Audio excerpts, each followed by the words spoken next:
Welcome to Classic Trials. If you're new here, my name is Alita. I'm a lawyer licensed in California and DC, and on this channel, we make sense of the law one bite at a time. In this series, we observe and analyze the play-by-play of some of the biggest trials that have shaped the public consciousness of the American judicial system. In this season, we're working our way through the case of California v. Erik and Lyle Menendez. Growing up in Princeton, New Jersey, and then Beverly Hills, California, these young men had everything they could ever want, or so it seemed, until one night on August 20th, 1989, they approached Jose and Kitty Menendez with newly purchased shotguns. Put on trial for murdering their own parents, they claimed self-defense, arguing they were terrorized in their own home by abusive parents until they could take no more. Which argument is more convincing? Come join and see for yourself. Hey guys, so sorry about that. I totally thought that it would hold in between with the transition anyway. How's everybody doing? Happy Monday, whether it is morning, afternoon, evening. Good morning, good afternoon, good evening, wherever you're coming from. I hope that you are having a wonderful day. I hope you had a great weekend. I hope you were very well rested. I have been having a fantastic day because I learned of something amazing today. Something amazing that is happening. It comes from something very sad, very sorrowful. But if you are following me on Twitter, Instagram, Facebook, any of these, you know what I'm talking about because I posted about this. Of course, we are here for the Menendez trials, and we're going to say hi to everybody in the chat in a minute. So you guys can let me know where you're coming in from, if you would like to. But I also want to tell you guys about this. If you guys are not following me on any of those social media channels, I also posted on it in a community post here. But before we get started on the Menendez trial, I want to start with something that is very uplifting, very wonderful for Christmas. That we can all do that is absolutely, fantastic. Let me share my screen in just a moment. I want to just make sure that I'm also capturing these over here so that we could say hi to folks when I turn to it. All right. So we've got, okay, let's share the screen here. So we've got this one channel, Crack in the Box. This is a Make-A-Wish foundation situation here. This is a boy whose name is Kori, Captain Kori, as he's being called. He has a YouTube channel that he just started because he is terminally ill. He has had 2 heart surgeries, and now he's in palliative care at this point. His wish is to become a YouTube star. He wants to get 100,000 subscribers on his channel. And as soon as I saw this, I watched through all of these videos here. This one, thank you for 100. Thank you for 1,000 subs. I'm thinking ahead already. Thank you for 100,000 subs, right? We're already there. So this is thank you for 1,000 subs. This is a video of him and his mom, and I believe his sister kind of comes into at one point, but basically it's them thanking people for just 1,000 subs. This is from 3 days ago. And you can see here that Johnny Depp has a video addressing him. Someone alerted me to this earlier today, just, however many hours ago. And I immediately just started bawling, especially with this one right here, the thank you for 1,000 subs. This is just absolutely beautiful. And you can tell very much that the mother and the son, they both are, just trying to make the most of the time that they have left on this earth, or that Kori has left on this earth. And I want to do absolutely everything that I possibly can to help. So actually, yes. Do you have the link? Yeah, right here. I totally had this all up in here. And for some reason, I had it ready to go to just hit enter. Okay. Well, here's the link. I'll add more information. I'll pin this one right now. There's a link in the chat right there. So folks, if you're watching, go and subscribe to his channel right now. He's at 14.8 thousand subscribers. Like I said, the other day was just at 1,000. We want to get him. I mean, he wants to get to 100,000. Personally, I don't know. Maybe this is just crazy town, but the world works in mysterious ways. And I absolutely know that sometimes when the goal is even bigger, sometimes it's like, it makes it easier, almost easier to get there. Not easier, but like, it makes it more exciting, right? I desperately would love to see this kid get to 1 million if there is any possibility in this world. So, yeah, like I said, I was absolutely bawling. I've watched these videos all multiple times at this point. And so I wanted to make sure that I shared this at the beginning of this live stream as well, because I feel very, very strongly about this. I feel very, very passionately about this. And I think that if there's anything that I know about this community, it is that you all have a very, very big heart. And especially when there are, there are big things, important things to do in this world. This is one of them, right? This is like the easiest way to spread some Christmas cheer, to really make someone's Christmas like the best one ever, is to subscribe, watch the videos, like the videos, because that all helps with getting this stuff out there in the in the YouTube algorithm. So the more people come across the channel, hopefully, and then also come across, and then they see their stuff. So hopefully we can help to sort of promote this sort of snowball effect, if that's at all possible. So whatever I can possibly do to help with this, I absolutely want to. So thank you to everybody. Yeah, it was Truffle Hound who tweeted at me earlier today, or last night, or whatever the time zone was. For me it was earlier today. But I saw tweets from him or her. Actually, I don't know, from the Truffle Hound, that about this, and I just immediately was like, yes, this needs to happen. So I appreciate you guys for joining in this. I can already see it in the chat. You guys are saying already subscribed, just subscribed. You guys, awesome. I love it. I absolutely love to see it. And on top of that, if you guys have any sort of social media presence anywhere, if you want to share the channel, if you can share the channel, share the message. If you want like just all of the concise information on it, you can share my Twitter thread. I also have it in the form of a reel on Instagram. So if you guys want that, or if you just want to share the link itself and have your own thing, do it.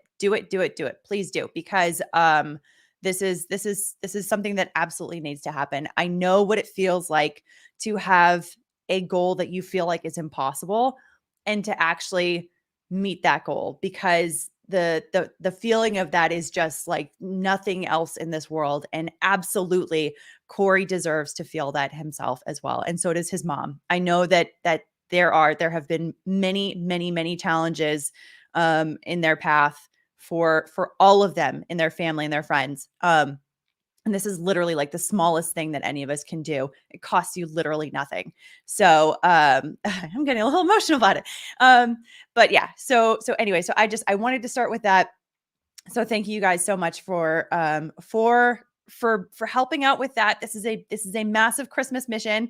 And you might see me pushing for more of this, going forward, because I really want to see Captain Kori meet his goal, get that silver play button. It's just absolutely, I really want to see that. So yeah, so let's so that's the channel here. Oh, he's now at 14.9. Is he going to get to 15? Are we going to see him get to 15? Let's see. Let's refresh. I would love to see that.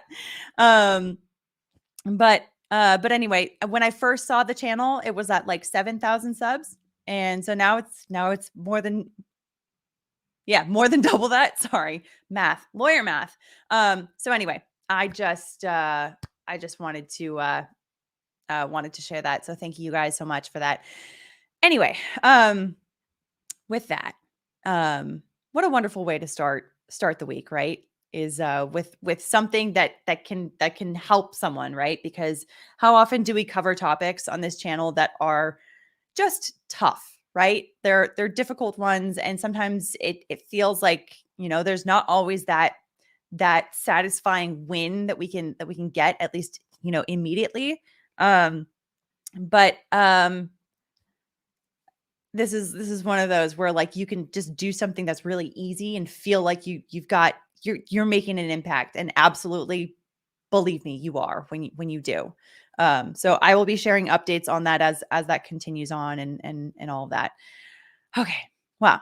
Now let's get on to the other part of the live stream, which is of course the main live stream, the thing that people are primarily here for, which is the Menendez brothers. Let me see. And oh, I totally meant to I had this. Okay, hang on a second. I have timestamps here, so we'll be here in just a minute. Oh, we're just about there. Give me 1 second here. Okay. Okay. So here we go. So sorry. Sorry for the delay right there. I was just so excited about um I was just so excited about like sharing Kori's channel that I totally forgot to like get things queued up for exactly where we are, but I have the timestamps at least. Okay, sorry guys. Now let's say hello to folks in the chat as well. Let's see. Here we go. We've got first off, Jordan. Thank you so much for becoming a YouTube member and welcome to Bike Club. I really, really appreciate that. Mostly for a lot of reasons, right? Because I really appreciate any of the support that anybody wants to give to this channel, especially when we cover topics that are videos that are gonna get demonetized because they're pretty spicy in nature. You know, some of the videos some of the live streams that we do for this series for classic trials get limited monetization. They effectively get demonetized. Courtney Clenny, I'm going to be live streaming that trial next week. Oh my God, a week from now it should be starting. So assuming that there are cameras in the courtroom, which my confidence level is pretty high that there will be cameras in the courtroom. Those videos are likely to get demonetized as well. So having support from you guys through YouTube memberships, through locals, through Patreon, that kind of support is so helpful so that I can say, you know what, even if it's going to get demonetized, this is important. I want to cover this topic anyway. So really, really, really appreciate the help from you, Jordan. And I also see Mantha Johnny's got a member chat in the chat. It says had to rewind and see what this was. I have subbed. Good. So happy to see that. Thank you. Thank you.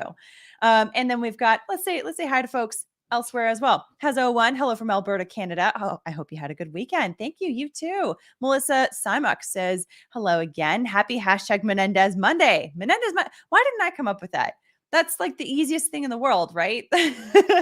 Thank you so much. And very happy to have another Menendez Monday. Cheryl M. Hi from Kansas. Hello, Cheryl.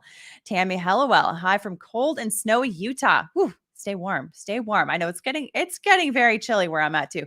Jordan says, hey from North Carolina. Hey, Jordan. Catlin says, happy Monday and morning from Oklahoma. Happy Monday and morning.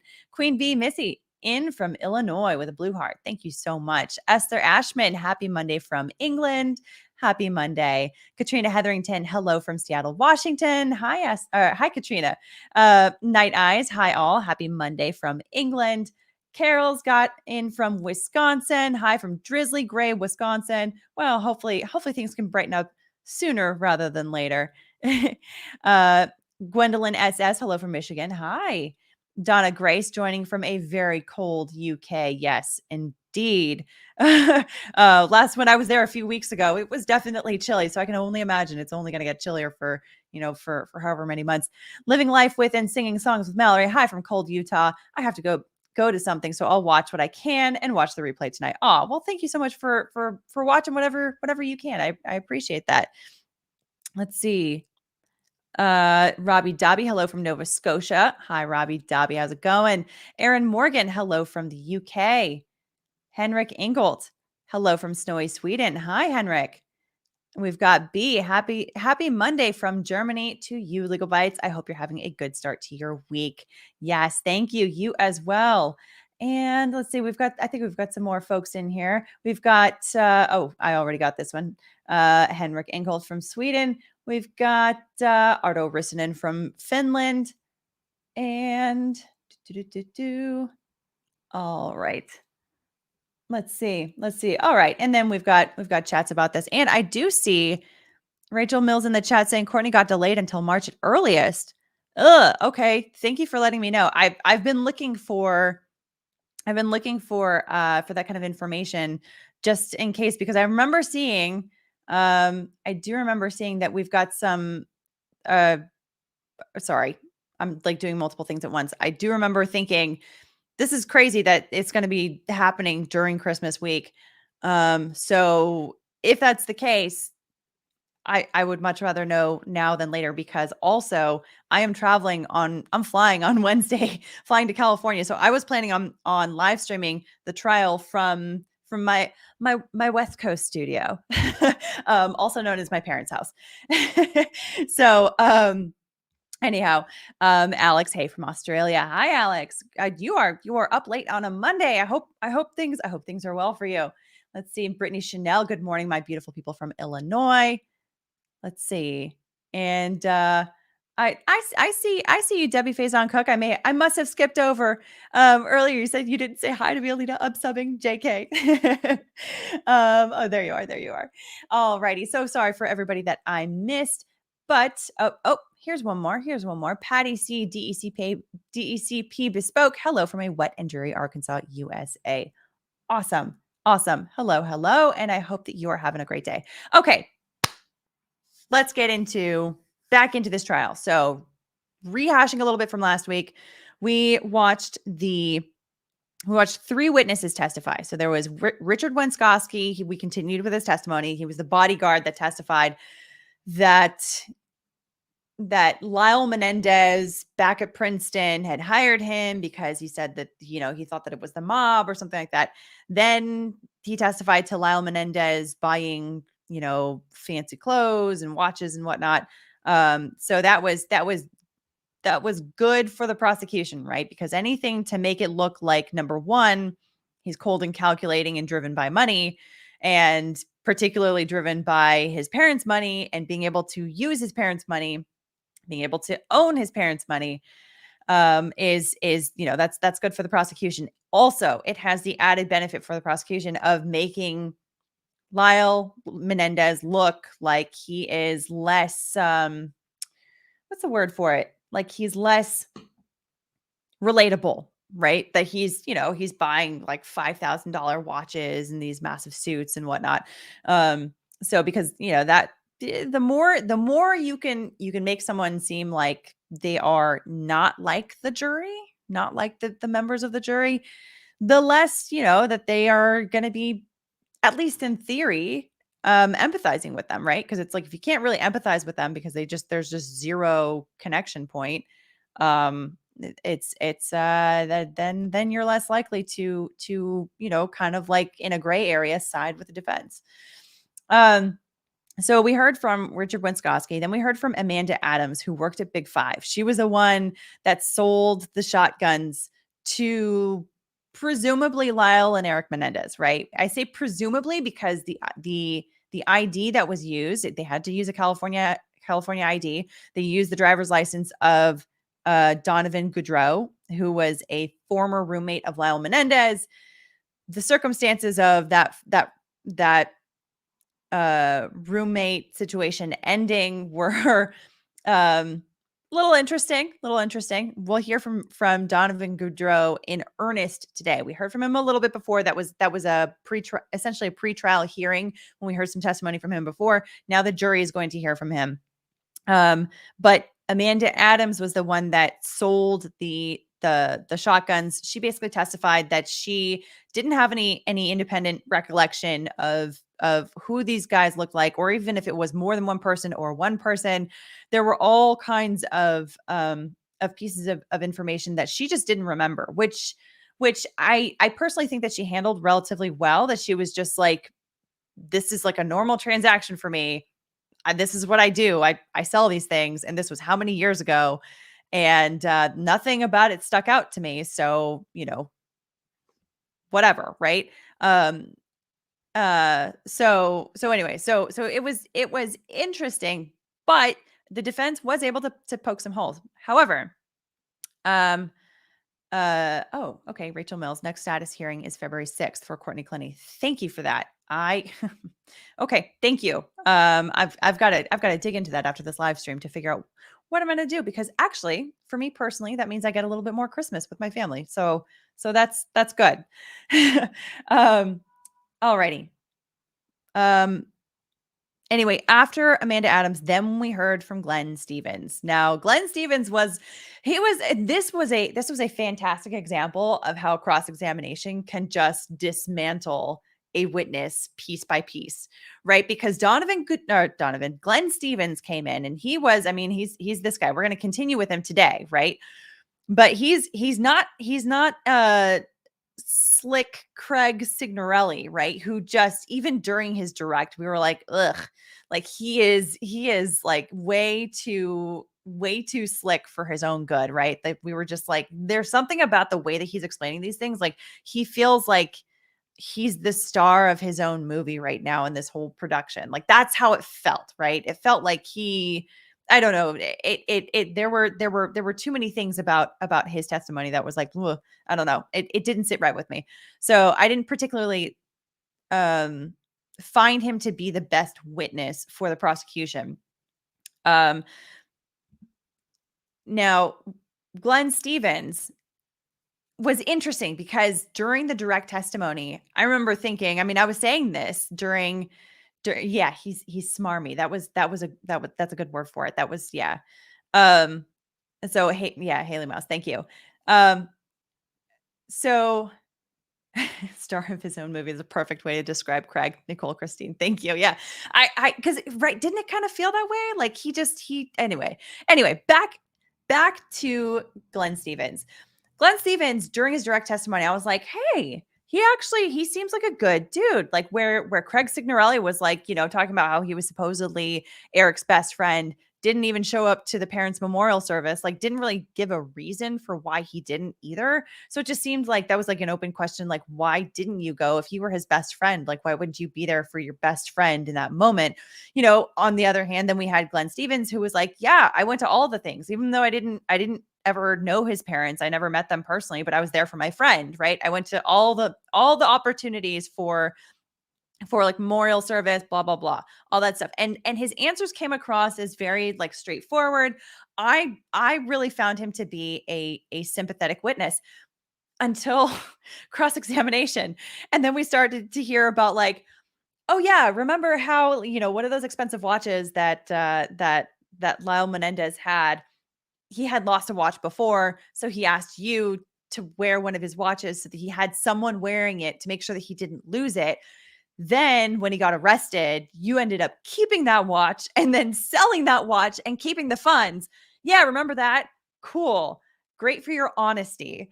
This is like one of those times where other pieces of information come in that have to do with his character.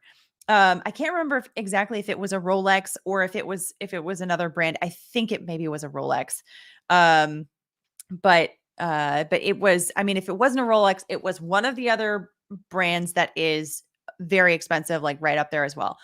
So this, and the reason why that's important, right? Because it's like, it seems like maybe an irrelevant detail, but it's very relevant because it's relevant to his honesty, right? And that is always at issue with any of these witnesses, right? Character is always at issue. So if he did something with Lyle that is untoward, where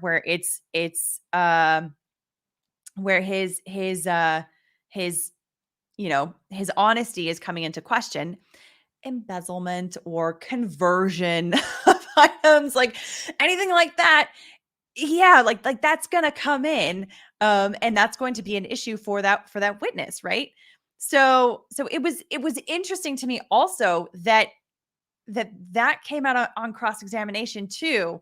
So it's like the prosecution had built up this person that in my mind, I was like, oh, this is a fantastic person. This is a wonderful person. And, like this is very valuable to the prosecution. And then like, just slowly like that balloon just like deflates. So there was that. And then there were other things where the defense was like, yeah, so you say that, that he was like spending all this money. Well, how about like throughout your friendship, didn't he buy you this expensive thing? Didn't he buy you that expensive thing? And then it really kind of flipped the narrative into Lyle has been spending money in whatever ways that he possibly could, but first on other people before himself. And then when he had an opportunity to spend it on himself, which was after his parents died, then he started to spend it on himself. That's what the narrative kind of flipped into after cross-examination. And I thought that it was just such a beautiful way of just dismantling a witness like that. The cross-examination on that was phenomenal. So we're still watching it, and I think now we are actually on redirect here. So we're just going to be hearing from him for just a little bit longer. And then we will be hearing from Donovan Goodreau. We'll be hearing from Wesley Grose, and we will be hearing from some computer experts. I can't remember if we're going to be hearing from all of them or just some of them. We'll see where we end up with this as this progresses. So let me see this. Brittany Chanel says, I took it as he's rich and trying to buy friends. I think you're probably right about that. There's a question about whether that was because he was just very shallow, or if that was his, like, the only way that he knew to get and give affection, right? Because, like, we can even have a whole conversation about, like, the 5 different love languages, right? Gifts are one. So it could very well be that just naturally gifts would have been his first way of showing love, receiving love. But it also could be that because of his upbringing, because of the forces in his household, that it was, like, nature versus nurture kind of situation, that it could be that that's what he learned as, like, the culture in his household is, like, the way to get affection or to give affection is through these kinds of material items. So,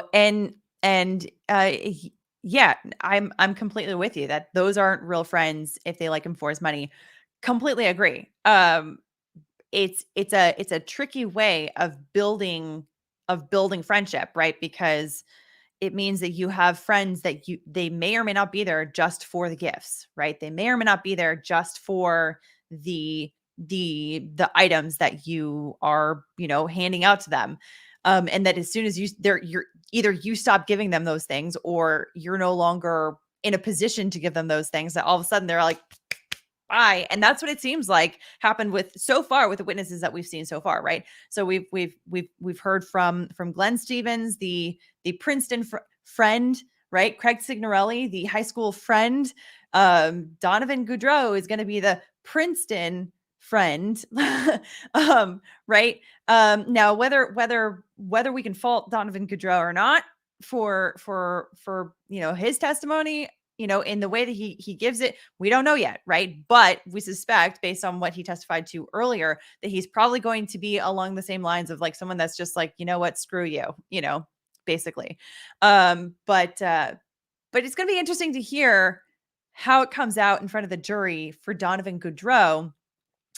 The circumstances of him being a fake Princeton student. That'll be interesting. So let's see how that turns out. Okay, now, without further ado, let's finally get into it, right? I feel like 30 minutes in is way too late to be getting into it.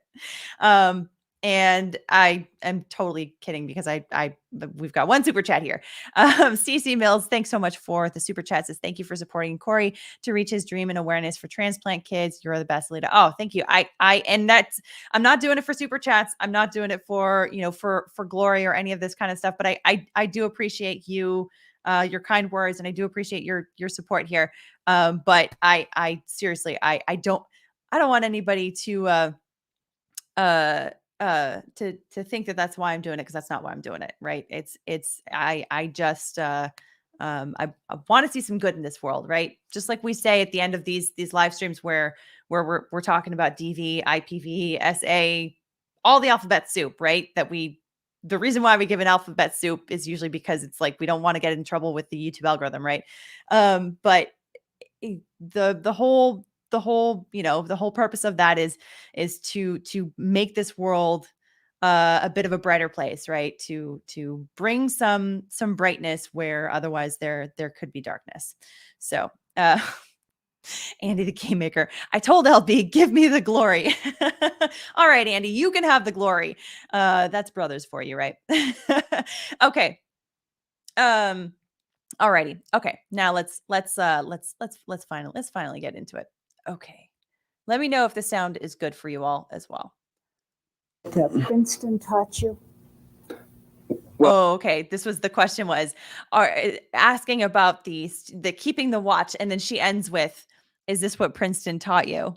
Oh, this is not exactly where we stopped. We stopped a little bit later, but I'm okay with replaying this answer right now. Well, when this was written by a girlfriend of mine, she was also had been a Princeton student, had graduated, and told me, "Don't worry, everybody does it." That's sorry. This was not about the watch. This was about his resume. The resume that he gave around for whatever job he ended up having. I think someone also said in comments after last week that he had lost his job, which I think was like a Wall Street job too after this, which is very interesting. I have no idea if it's true or not. But if it is true, I don't want to be taking any sort of pleasure at anyone else's, downfall or whatever. But it is nice to see if someone is going to be lying about these kinds of things that there are consequences for it. That's all I'll say. That's what you're supposed to do. So it didn't violate any personal code of honor you have? These are tough questions. Do you have one? Oh, tough questions. Yes, I do have a personal code of honor, and it probably violated it. Thank you. Nothing further. That's a. She really stuck the landing there. It's going to go past the, No, it's going to start. Yes. Mr. Stevens, in 1989, I believe your testimony was that you were 20 years old. Is that correct? Yes. You want some more water? Yeah, if it can be arranged. Thank you. He's very uncomfortable right now. Now, he looked at his watch. He's got a dry mouth. Have mouth. you had any experience with any of your other friends being involved in the killing of their parents? No. Was that, would that have been a somewhat unique experience? Yes. Princeton University is a fairly good school, is that correct? Yes. Do they have a lot of classes offered there? Yes.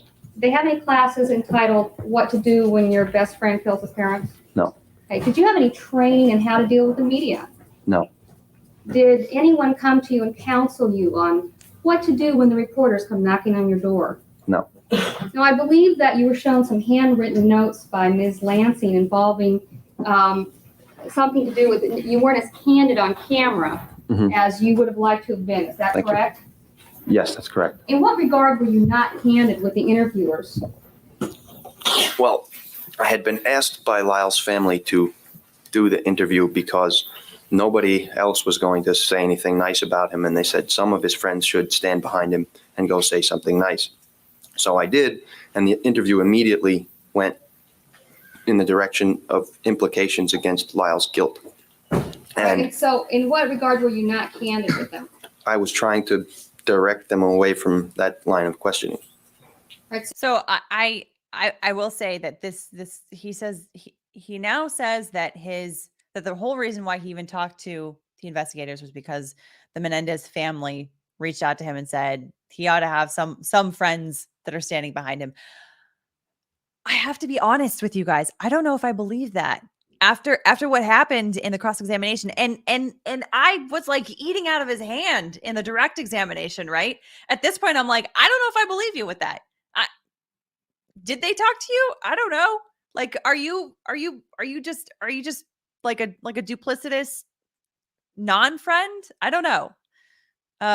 But this is interesting so far. Right. So your lack of candor was in saying anything negative to the press about Lyle. Is that correct? That's correct, I believe. I believe. All right. Now, who asked you to cooperate in that particular interview? I don't recall whether it was discussed in the Baralt household, I believe. Right. After the death of the parents, were you in fact friendly with the Baralts? Yes, that's correct. And after Lyle's arrest, did you have any contact with them? Yes, that's correct. And would it have been after the arrest that you were asked to do this interview? Is that correct? They indicated that I should do the interview. Yes, but I'm not sure if I had agreed to do the interview. But they gave their consent to me doing the interview and said that I should that nobody was saying anything nice about Lyle, and that I should do so.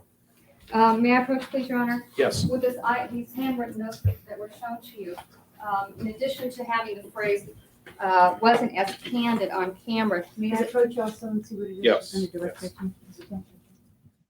it also indicates that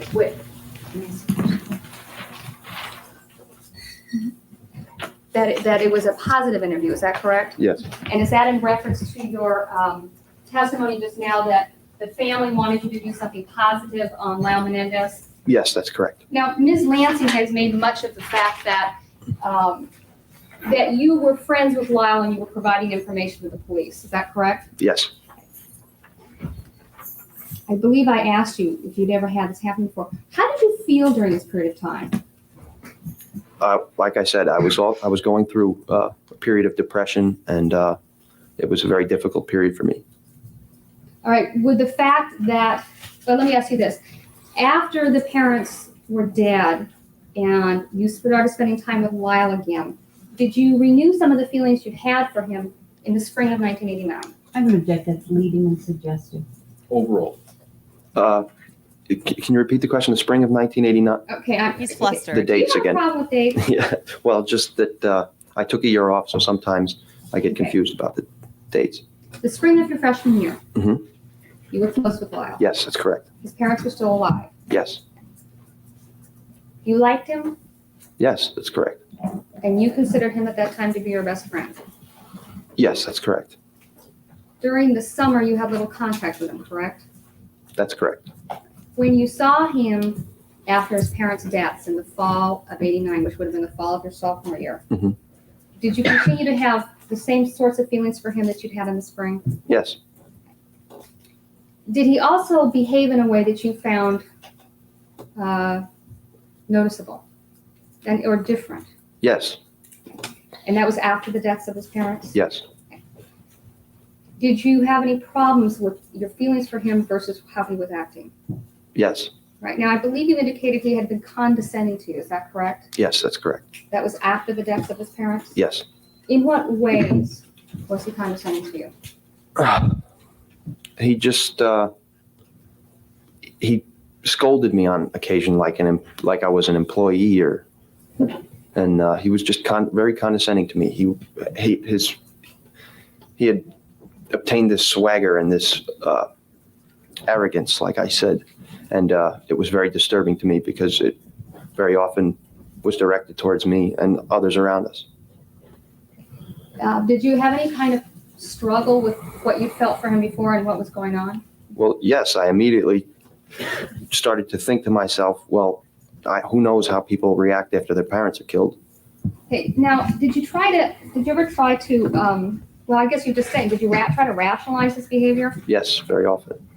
You've testified on direct to a number of incriminating things that Lyle Menendez said to you, or would you characterize them as incriminating? Yeah, there were certain incriminating things that were brought to my attention. At the time that they were brought to your attention, did you notice them as being incriminating? Yes. Some of those things you reported to the police, is that correct? Yes, that's correct. Some of those things you didn't report until you were actually in town to testify for the grand jury, is that correct? Yes, that's correct. How do you feel about testifying against Lyle? I sort of feel like I have to tell what I know. I know some things. If they turn out to be important, fine. If they don't, fine. How do you feel emotionally? It's not easy. You used to care very much for him, is that correct? That's correct. After you found out that he had been arrested for the murders, in fact, you were there, right? When he was arrested, yes. Did the police throw you on the ground? Yes. Was that rather startling? Yes. And after you found out that Lyle had been arrested for the murders, did you begin to look back over some of the things that had gone on in the fall? Here, I'm going to object, continue to be leading. Objection sustained. The question is being leading, and we'll lead right into a lunch hour here, ladies and gentlemen, and resume at 1:30. Don't discuss this case with anyone. Don't form any opinions about it. When I say don't discuss this case with anyone, I mean each one of you is instructed not to talk about it among yourselves or with anyone else. And we'll resume at 1:30. If you can all report back here at 1:30. The audience remain seated, please, till the jury leaves. Participants are all at council table. The witnesses on the witness stand. Would you state your name again for the record, please? Glenn Stevens. That was a fast All right, lunch. Mr. Stevens, you're still under oath. You were in the midst of redirect examination. Right. All right, you may proceed. Thank you. Mr. Stevens, during the lunch hour, did you tell me something? Yes, I did. What did you tell me? Well, you had said something to me at the break that reminded me of something I figured I should probably let you know about. So Huh. Okay, what did you tell That me? doesn't sound suspicious. it's during, I'm sorry. What did you tell me?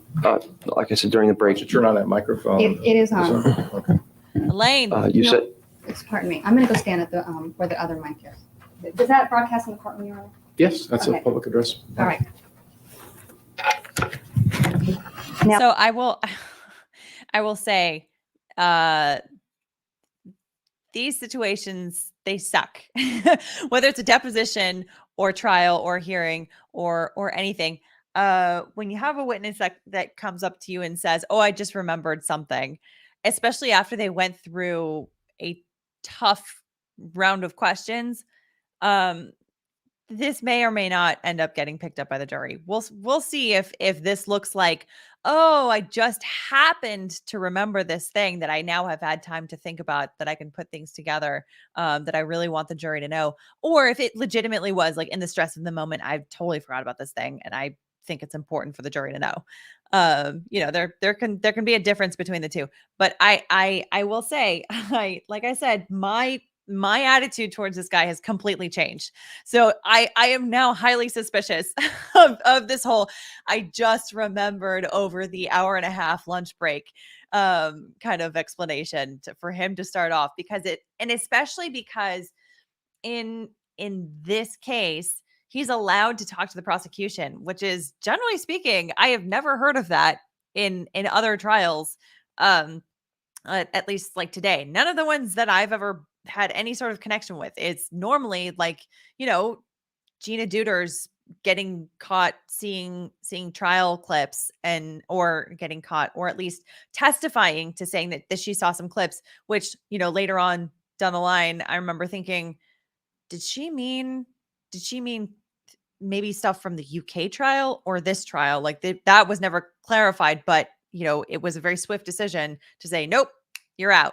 That's normally how things work out. So the fact that he's able to even talk to the prosecution during the lunch break it's a little strange to me, and it makes it, to me, even more suspicious about him, like, just remembering. Now then, you said something in the break that reminded me that during the end period when I was still in Mr. Menendez's employment, it became obvious to me that he was going to ask me to leave the restaurant and leave me in a state of financial distress. So for a few weeks there was a couple of occasions where I had pilfered some of the money from the cash register, and I thought that you should know that. let me ask you about your financial arrangement with Mr. Menendez. What was your understanding of what was the offer to you by Lyle Menendez as to how much money he would pay you for these services that you were going to render to him? I was under the impression that $600 a week salary would take care of me until I went back to school. You were planning to go back to school when? In February of the 1991, I believe. Now, how were you paying for Princeton while you were there? Financial aid, and my parents were paying for as much as they could, and also So his point was that Lyle basically placed him in some dire financial straits, and so that would kind of help to explain some of the financial stuff of, like, oh yeah, I decided to hold on to the cash that Lyle handed, half, like $1,500 to me and $1,500 to the other guy. And I decided to keep that for myself to, like, have a return trip to, back to Princeton. And oh yeah, and I kept the watch, and I sold that and kept that. So it kind of helps with that sort of stuff. Cheryl C says, question, witness says he just remembers something after speaking with an attorney over break. Could the other side object? I mean, today, absolutely, 100%. But here it seems like earlier in the trial, the defense requested to the judge to give the witness, I can't remember if it was Glenn Stevens or one of the witnesses just before him, requested an instruction to say you're not allowed to talk to the prosecution, because you're still on the witness stand. So during any breaks, you're not allowed to talk to them. And the judge actually said flat out, no, I'm not going to do that because this is their witness. They're allowed to talk to them, blah, blah, blah, which is like, I remember just being like floored by that. I was like, wait, what? So anyway, so here, really what they could do though, is the defense could go on recross and go into like highlighting the fact that he spoke with the prosecution. Cause that can also, if they do a good job of that, they can make the prosecution look a little bit dirty too, and get the jury potentially not trusting the prosecution if it looks like they are playing some dirty tricks. Possible, but it depends on how they go about it. Alex's question: should he have done it in front of the jury? Is that the proper way? Well, the explanation that he gave for like, I was at lunch and I talked with you. That explanation has to be in front of the jury. Like you kind of have to tell the jury, if you're going to say it at all in this situation, you kind of have to tell them like, something along those lines. That's like a reason for why you would go back and revisit old testimony, right? Because the direct testimony, cross-examination, redirect, they all have a certain flow that the attorney wants to take with it, right? Because you're kind of building this narrative as you go through your questions. So if you're going to go back over questions that you've kind of already gone over, if you don't have an explanation, at the very least, defense is going to go potentially object and say, this is asked and answered. You've already gone over this. Why would you be going over this again? And then the answer is, well, he's got something different to say, but they don't want to say different, because if the prosecution says this witness is saying something different, that sounds like it's a contradiction, right? That he testified to something differently earlier means he wasn't telling the truth. So it's like they want to try to play that in a way that sounds at least somewhat legitimate, right? As much as it's a little bit of an uncomfortable sort of space to be, if you are the prosecution here. Okay. Worked over the summer and tried to save money. Were you then partially responsible for the cost of your tuition and room and board? Yes, that's correct. Is Princeton an inexpensive school to attend? It's very expensive. Did you take out student loans? Yes. Do you still have student loans? Yes. About how much money would you say was involved in this act that you told us about? Over the course of a couple months, probably around $200. Okay. And I believe that Ms. Lansing asked you about this Rolex watch, and you indicated that you'd sold it. Now, let me back up. When So it you was a Rolex, that's left right. the university in February of 1990, okay, to go work for Lyle Menendez, Yes. had you already paid a portion of your tuition? For that semester, yes, I had. I was already about 2 weeks into the semester when I left, and I had to forfeit. I believe it was around something like $2,000. Okay, was any representation made to you by Lyle Menendez as to giving you money for that $2,000 loss? He was supposed. He came to my house one night, sat down with my parents and myself, and worked out an arrangement that he was to be responsible for that. And if I was going to leave school and be in his employment, he was going to have to be responsible for that, because my parents refused to let me leave school unless he would cover whatever costs it would cost me to leave. Did you ever get the $2,000? No. When did you have a actual contract with him, a signed contract? It was an oral agreement. I don't know if my mother got. I remember we sat down and drew up some things on paper. It wasn't a formal contract with Word to the attorneys or wise. anything like that. Have it confirmed. Was part in of your writing. understanding with Mr. Menendez that in addition to the $600 a week, you would be receiving other types of perks? Yes, like I said, well, there was the automobile, the living expenses, and I was supposed to pay for that out of my salary. I don't recall the exact arrangement, but there was a lot of the financial arrangements that never materialized. Okay, which kind of financial arrangements did not materialize? Like I said, that he didn't cover the costs of me leaving school. It just turned out to be a lot less than I had been made to believe. Your Honor, could the court ask the jury if the jury can hear? Yeah. Okay. Mr. Stevens, I believe in your cross-examination, you mentioned the name Jamie Pizarczyk in regards to a request that you got after the arrest. Is that correct? Yes. Who was Jamie Pizarczyk? She was Lyle's ex-girlfriend and, well, ongoing on and off girlfriend.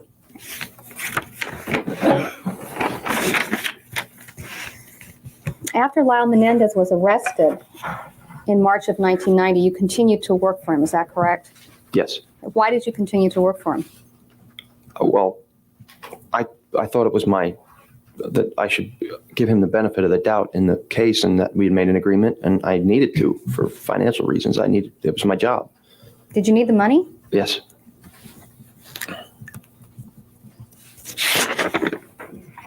I believe you mentioned something about, or you were asked about a person named Steve Goldberg. Did you ever meet Mr. Goldberg? Yes. Do you know who he is? He was a attorney friend of the Menendez family. Now, while you were working at the restaurant, was there someone else aside from you who managed the restaurant? Yes. And who was that? Gus Tangelos. You mentioned as part of your agreement with Lyle Menendez that you had a leased car, I think you said? Or no, you got the down payment. Yes. All right. And what kind of car was that? It was a Volvo, a used one. Do you remember what model? It was 1984 760 GLE. What happened to the car? You mean now? Yeah, where is it? Well, the payments were finished on it, and it was mine. And Oh, so, okay, that's all I wanted to know. You Yeah. ended up owning it? yeah,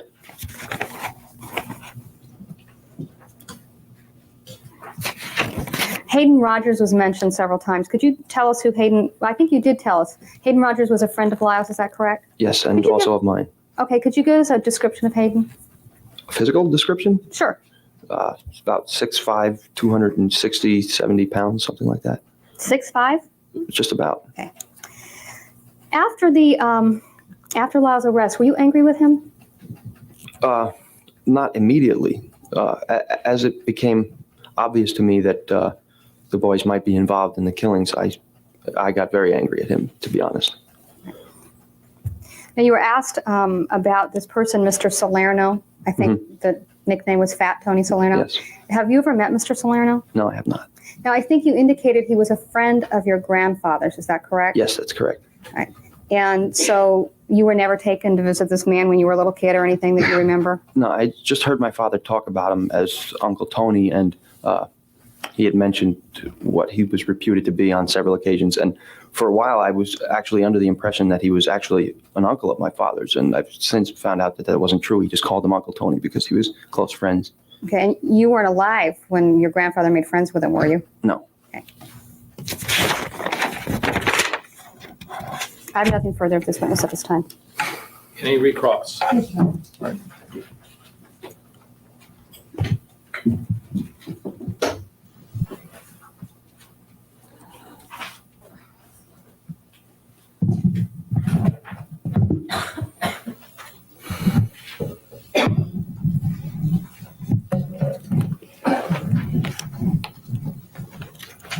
Mr. Stevens, Yes. You were asked by the district attorney at the beginning of the redirect whether you'd ever received any training in dealing with friends who'd had their parents killed. Correct. Remember that? And you said you hadn't. Correct. Do you think that whether you tell the truth varies on the There you go. circumstance? That's exactly the right question. Is it okay to lie in some you have situations to be and trained not to tell okay the to lie truth? in others? Yeah, I would say so. Okay. And so in a situation like this, where you think that someone may have killed their parents, the rules are different than they are under normal circumstances? Ha. I think that would be a fair statement. That's exactly the recross that she needed. You said that you gave the interview, a televised interview, because the family had asked you to. Partly, yes. And those family members specifically were Aunt Terry and Uncle Carlos? Yes, I think maybe Aunt Marta also. Okay. I don't recall exactly who. You knew Lyle's aunts and uncles? Yes. And did they treat you well? Yes, I must say very much so. And so you felt obligated because they had been nice to you to do this thing, to give this interview on television. Is that correct? That's part of the reason, yes. Now, when you were interviewed on television, you talked to him about, or you talked about the fact that Lyle's father was very demanding. Yes, Was that the truth or was that a lie? that was the truth from my understanding. And you talked about the fact that Lyle idolized his father and felt that he would have a hard time ever living up to him. Was that the truth? Or Yes, the that's the truth. You told them on television that he had talked to you on several occasions about how the money wasn't cushioning the blow for him, that he wasn't dulling the pain in any way. Your Honor, I object to any further questions as being hearsay and irrelevant. May I be heard? How much more of that do you I have have? about 3 other areas to ask him, just briefly. Yes, you may approach and we'll discuss it. Ooh, discussing. Mr. Stevens, All right. when you knew Lyle before his parents died, did he have nice clothes? Yeah, I would say so. Did he have Oh, nice things? so she lost the objection. From what I could see in his dorm room, yeah. Things like what? I just remember that the furniture, he brought in his own furniture into the room. It looked sort of nice, and his clothes in his closet looked nice. I don't recall exactly, but there were some, nice things there, expensive things. I remember there was a nice leather coat and things like that. Did you ever hear him complain that he was unhappy with his circumstance with his parents with regard to money? Not that I recall. Did you find him to be a very trusting person? Almost to a fault, yes. Ooh. And did he loan things to people? Can't think of anything specifically, but it's possible. Other How than the about watch his you kept? Porsche? Did he loan it to Greg Guest? I'm not sure whether that was an actual loan or if Greg took it without permission. I don't know. But I know Whoa. Greg drove it for a period of time. A Yes. couple of weeks, right? Yeah, Lyle was away for some reason. How Yes. does Did he ever loan the Porsche to you? No, I don't drive a stick shift.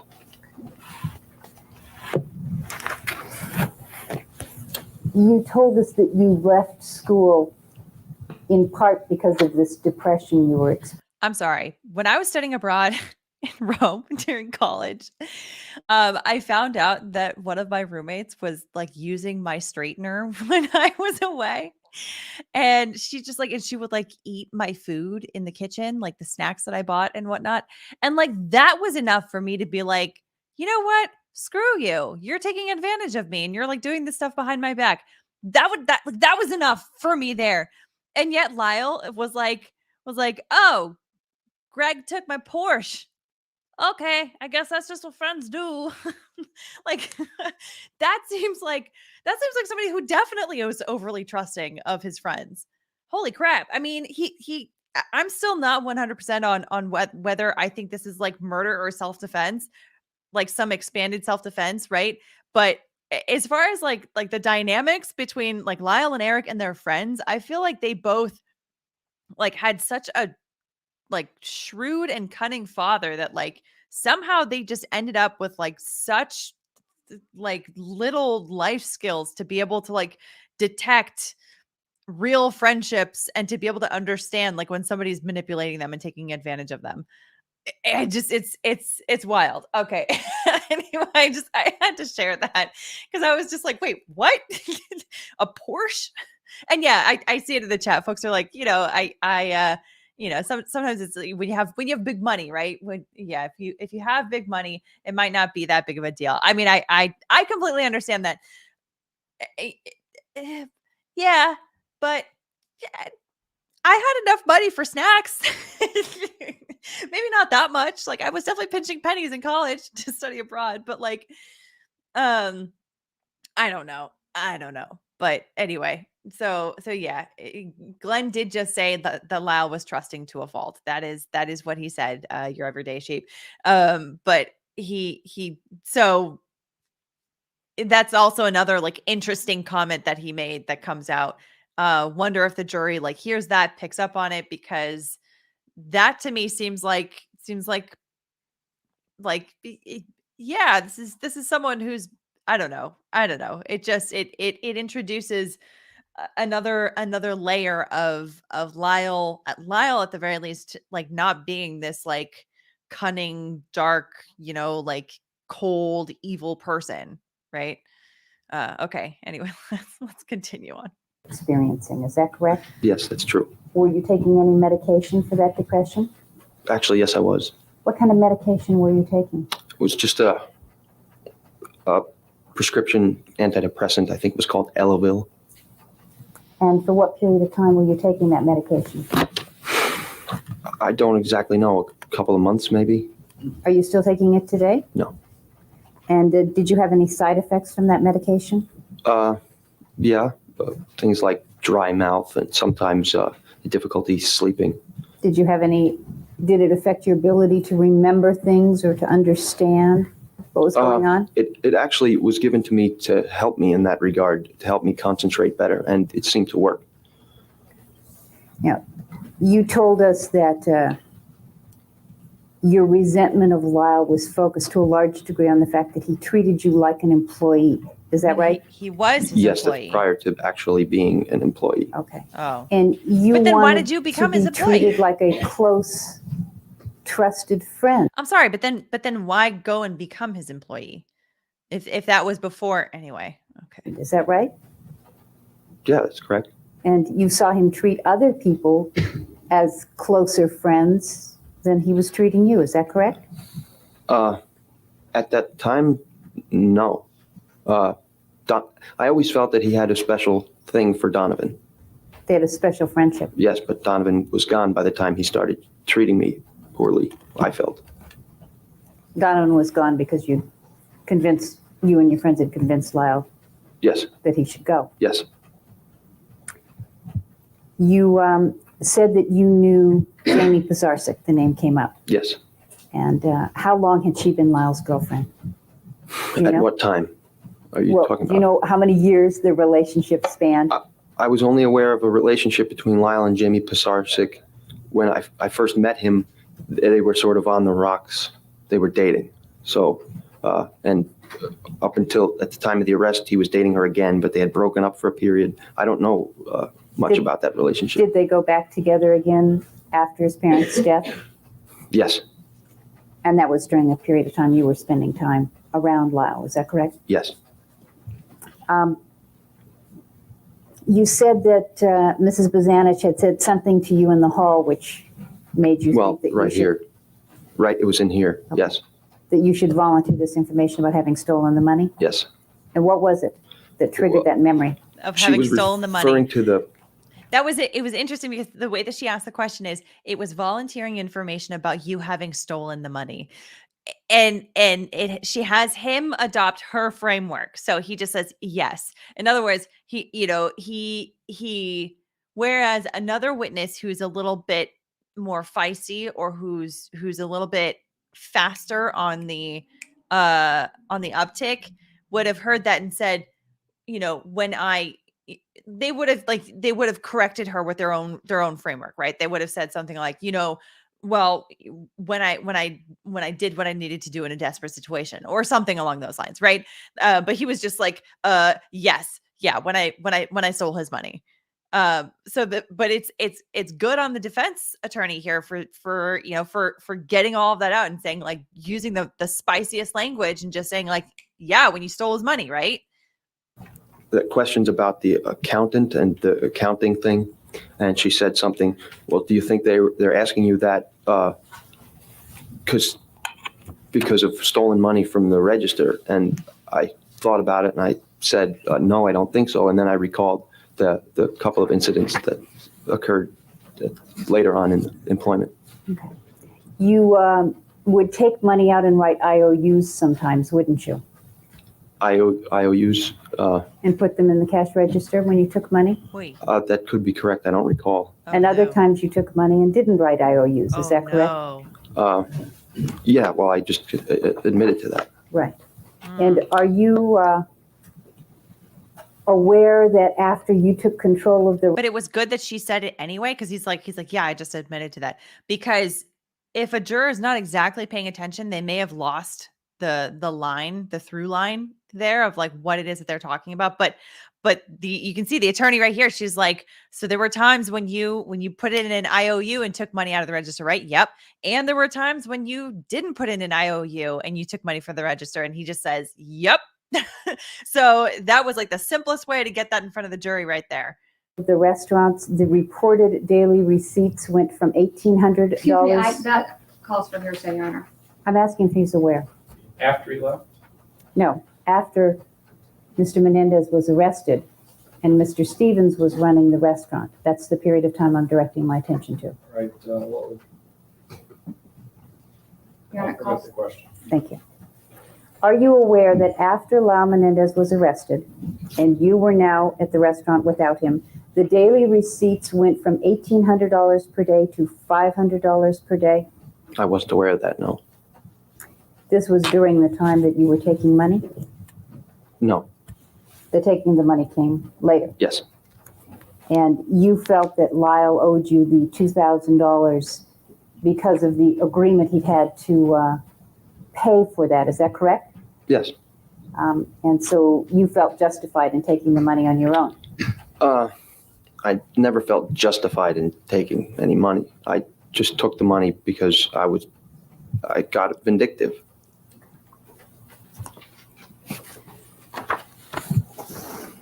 Because I got Now, vindictive. Lyle was arrested about a month after he'd made that agreement with you. Isn't that true?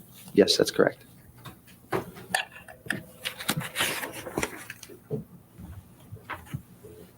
And the 1984 Volvo you referred to, and this was purchased in 1989?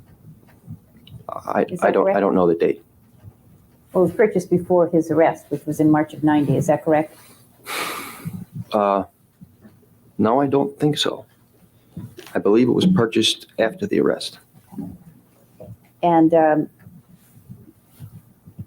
the down payment came from the business, is that correct? From Uncle Carlos. I don't know where he got it from. Once again, And the payments Menendez were made family on paying it for by him. the business for a part of the time? That's possible. I vaguely remember Uncle Carlos telling me, well, we'll just pay you the extra money and you pay it out of your paycheck, the car payments, because we don't want to have to deal with that paperwork, something along those lines. Okay, and where's that car today? In a junkyard somewhere, I imagine. A friend of mine borrowed it at school this year and it was totaled. Was it insured? Yes, Did you receive any insurance proceeds on it? yes, I did. And did you ever reimburse Uncle Carlos the money, the down payment or anything? No, Oh, come on. You've got to be kidding me. Mrs. Bazanich asked you You've about... got to be kidding me. That's a total windfall that he got. I now I'm also questioning whether that was a legit like accident that happened, or if he's like, hey, just go and total this little car over there and I'm gonna keep the insurance money for me. Holy shit, guys. Like, I'm sorry. Like, he continues to look worse and worse the longer that he sits on the stand. Oh my God. This is terrible. Why did the prosecution bring this up? And here's the thing too, is that in cross-examination, you are limited by the scope of questions from direct examination, with some exceptions, right? Because then cross-examination, you've also got to go into, rebutting claims and that kind of stuff. But when we're talking about redirect, and then when we're talking about redirect, it's got to be within the scope of cross-examination, right? It has to be. So if there's something that cross-examination did not get into, redirect is not supposed to get into that. Same thing happens with recross. It's supposed to be within the scope of redirect. So it's like the scope gets narrow and narrow the more that this tennis match kind of the ball goes over the net between defense and prosecution. So the prosecution can decide on redirect. We're not going to ask about this Volvo, right? Like we're not gonna ask about any of this stuff here because why get into it? Then on recross, the defense doesn't have any ability to get into it, right? Because it's not within the scope. But when they do, they totally give them that opportunity. Andy Bear, go on. she's getting summoned to the other room. um, Otto Rissanen. Oh my God. that is it. That is my Valley Girl accent. Okay. This guy is totally stealing from the Menendezes. Okay. Anyway. All right. that's a little bit of Valley Girl for you. Let's continue on. But I just was absolutely shocked.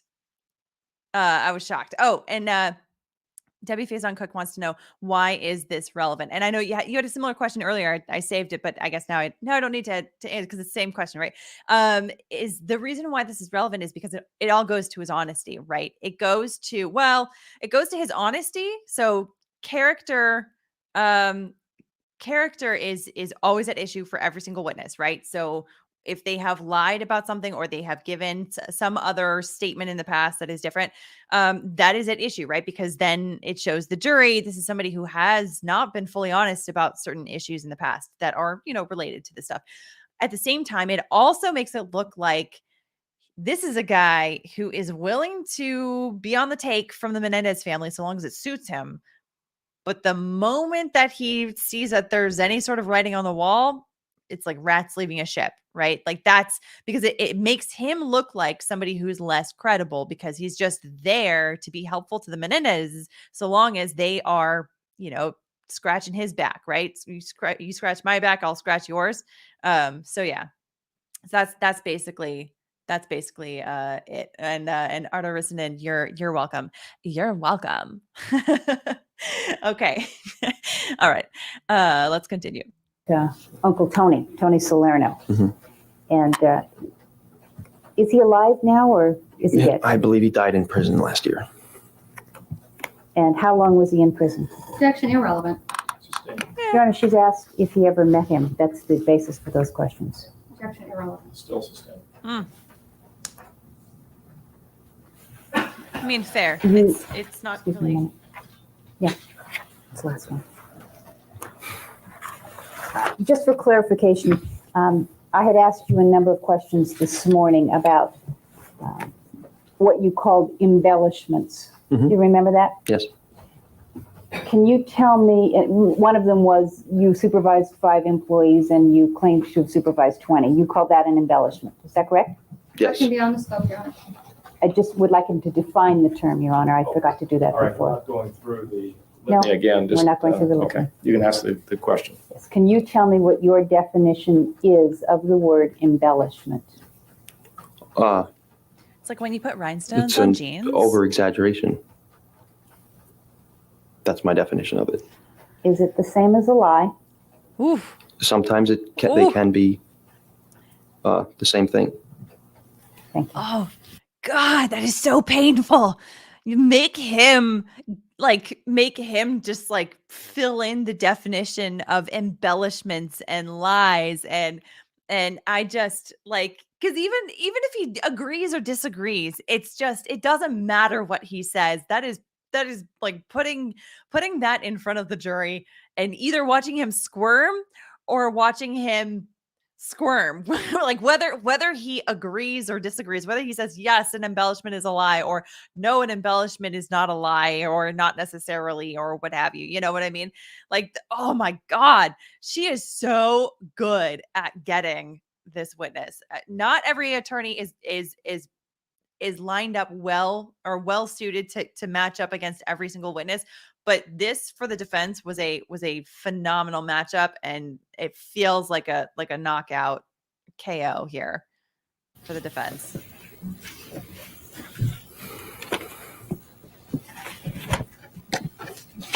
Any further direct? Just a couple questions, Your Honor. Mr. Stevens, I believe you were asked at the beginning of recross something to the effect of that it's okay to lie in some situations. Remember that testimony you gave? Yes, just now. Well, no. When I finished questioning you after lunch, Ms. Lansing asked you about, is it okay to lie in some situations? And I believe you indicated yes. Yes. Okay. Are you lying now? No, not that I know of. I'm going to object is vague. I'm not sure what now is. Did you All lie right. during your testimony? Not to my knowledge. Okay. Now, I believe you indicated before that you had watched part of this trial back east on Courtroom TV. Is that correct? Yes. Do you have relatives back east? Yes, I do. Are you about to start a new job back east? Yes, that's correct. And these are the areas in which the TV is being played? Yes. Okay. And you said all this in court, and it's being... I'm going to object to the leading nature of this. Yeah, you could rephrase it a little bit. Okay. Are you aware of the fact that the things you're saying in this courtroom are going to be transmitted to people who know you? Yes. Thank you. Anything else? Nothing further, thank you. All right, did you indicate you wanted to keep the witness here a little bit this afternoon or not? Well, we want to use them at another time. Okay. He's All not right, well, we'll keep them here for a few minutes and deal with that. Let me see counsel at the sidebar just for a moment. All right, would you state your name again for the record, sir? Yes, Donovan Goodrow. All right, Mr. Okay, Goodrow. hang on. This is going to be Donovan Goodrow at this point. Let me just, okay. So that was just a terrible ending on that redirect at that point. I can't remember how many times they flip-flopped between the two of them, but that was I feel like, and it's not necessarily a knock to the prosecution, but they still ended on asking about his honesty or dishonesty, and that is ultimately what the jury is left with, is whether Glenn Stevens is an honest person. And based on the last facts that we heard, it just sounds like the answer to that is no. So I I know that we've been watching this. I've been watching this split up, across a couple weeks here. But if I'm on the jury, the thing that I'm thinking about is the fact that this guy, when the first moment that he's given an opportunity, is going to choose, lying. He's going to choose deception, to his so-called friend, and take advantage of him, take his money, take his watch, take his stuff that just really just benefits him.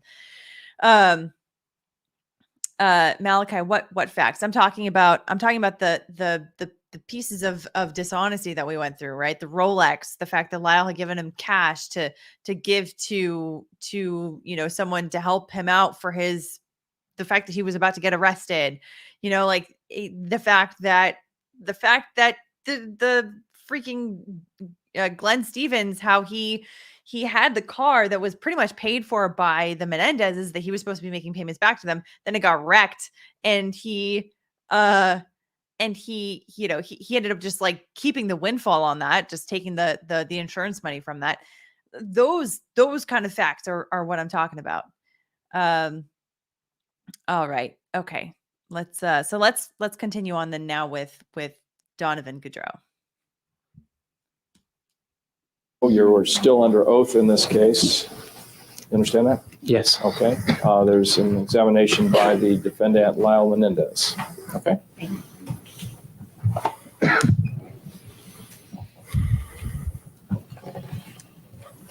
So, and Carol, the reason why Donovan Goodrow is back is because now he's testifying in front of the jury. Before, the jury wasn't there. Goodrow, That was just you a had hearing. a number of interviews with a reporter named Bob Rand. Is that correct? Yes. Oh, And at wait least a minute. one of them was conducted. Oh, or maybe he was testifying in front of the jury. I'm sorry. Some of these get a little confusing sometimes, because now we're going straight to a cross-examination. So that tells me that they have, maybe I just misremembered this. I think we're just continuing with his testimony then at this point. This is weird. It's really weird to split up someone's testimony. Conducted while being tape recorded. Is that correct? Yes. I'd like to direct your attention to various areas of your testimony here before and re-ask some of the questions based on that interview, so you'll understand what the source is. All right? Fine. You had testified here that Lyle had very little money prior to his parents' death. Is that correct? Yes. You seem to hesitate. Are you unsure of that, or? Well, he had more than I did, but yes, very little. Do you remember telling Mr. Rand that you ate lunch out every day, you and Lyle? No. Is it your testimony that you did not tell him that? I don't recall telling him that. It's not the truth. So if you told if your voice is on the tape saying that, then that's a lie. Is that correct?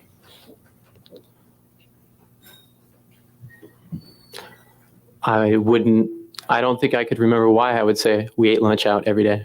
I'm not asking you why. I'm asking you if your voice appears on tape saying you ate lunch out every day in an interview with Bob Rand, then you would have been lying to Bob Rand. Is that correct? Objection calls for speculation. Lack of Overruled. foundation. Overruled. Yes.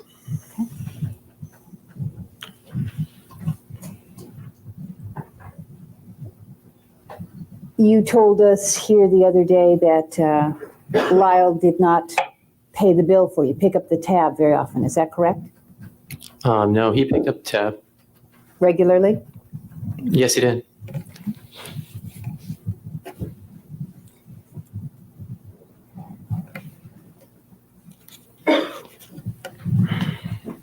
Do you remember telling Mr. Rand that Lyle was always buying dinner and margaritas for the two of you? No, I don't recall that.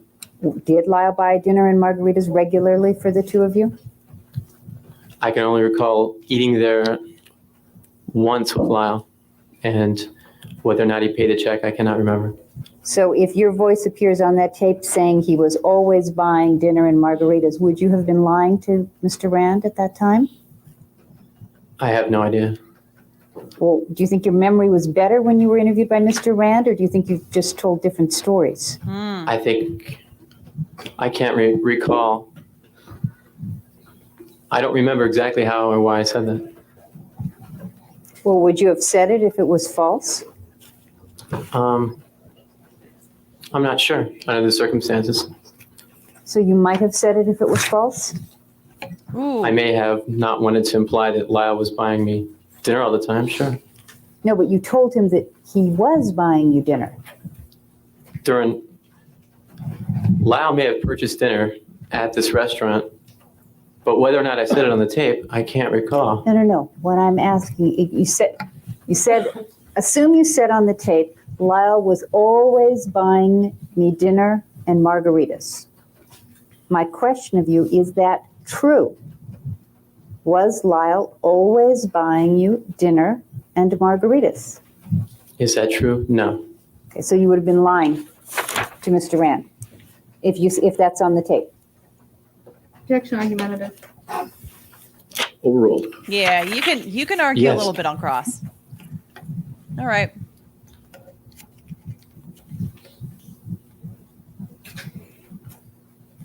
If on the tape your voice indicates Lyle loaned money to people all the time. Is that true or false? That's true. Okay. And the ticket that Lyle sent you to come out to California, was that ticket worth about $300? Yes, it was. And did you ever pay him for it? No, I didn't.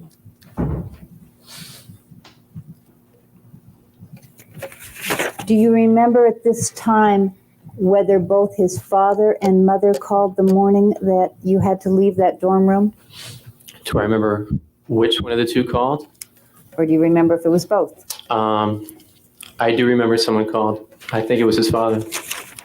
If on the tape your voice says first mom, then dad called, do you think your memory was better when you were interviewed by Mr. Rand a couple years ago than it is now? Objection assumes facts not in evidence that it was 2 years ago. Perhaps we can establish. I'm sorry, it was whether March of interview took place. 92, a year and a half. Can you repeat the question? Yes. On the tape, you say first mom called, then dad. And I'm asking you now if your memory was better in March of 92 when you were interviewed by Mr. Rand than it is now. I can't answer that. I don't. Pertaining to that question, if my memory was better back then as it is now, Mm-hmm. I wouldn't have said it. Unless, I wouldn't have said his mom called unless she really did. Okay, so should we assume then that that is the correct statement, that first mom called, then dad? Yes.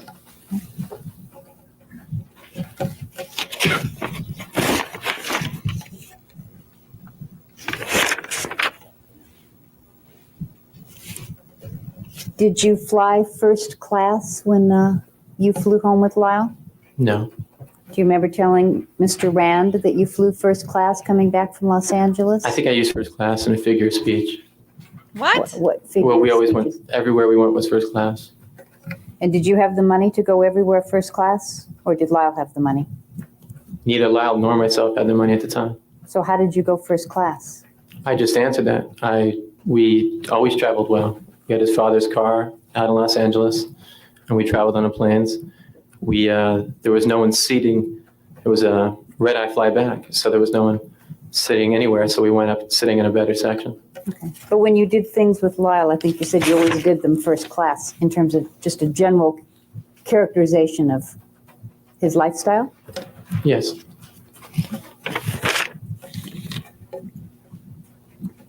When you left the dorm room at Princeton, did you find later that you had any property that belonged to Lyle?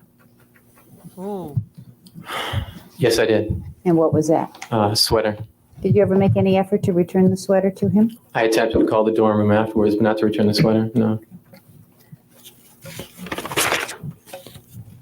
Yeah, that kind of stuff does happen. That's a small thing.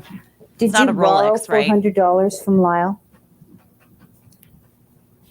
Cash? No. Do you remember telling Mr. Rand that you borrowed $400 from Lyle and that you thought that Lyle might have thought that you'd stolen it? No. I don't remember that at all. So if your voice is on the tape saying that, is that a lie?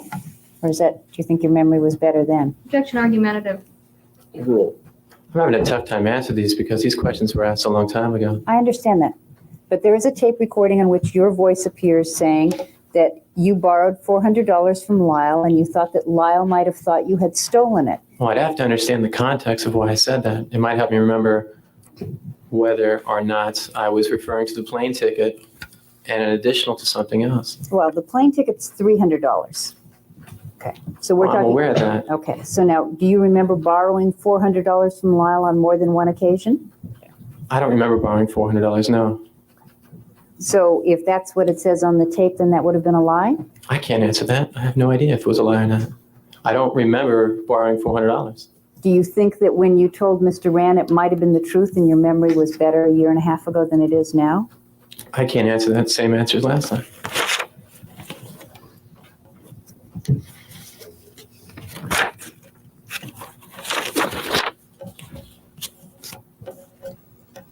Do you remember telling Mr. Rand that Lyle had told you that when he graduated, his dad was going to loan him $2 million to set him up in business? I remember Lyle had mentioned to me that, so I guess I would have returned, in return said that to Mr. Rand. Okay. Now, you told us about a situation in which you and Lyle flew back from Los Angeles. He couldn't get his car out of long-term parking, and you had to borrow $50 from his grandmother. Do you remember telling us about that? His grandmother gave him $50. He didn't borrow it. She had owed him the money. Okay, so she was just giving him back the money she owed him. I was under the impression that was true.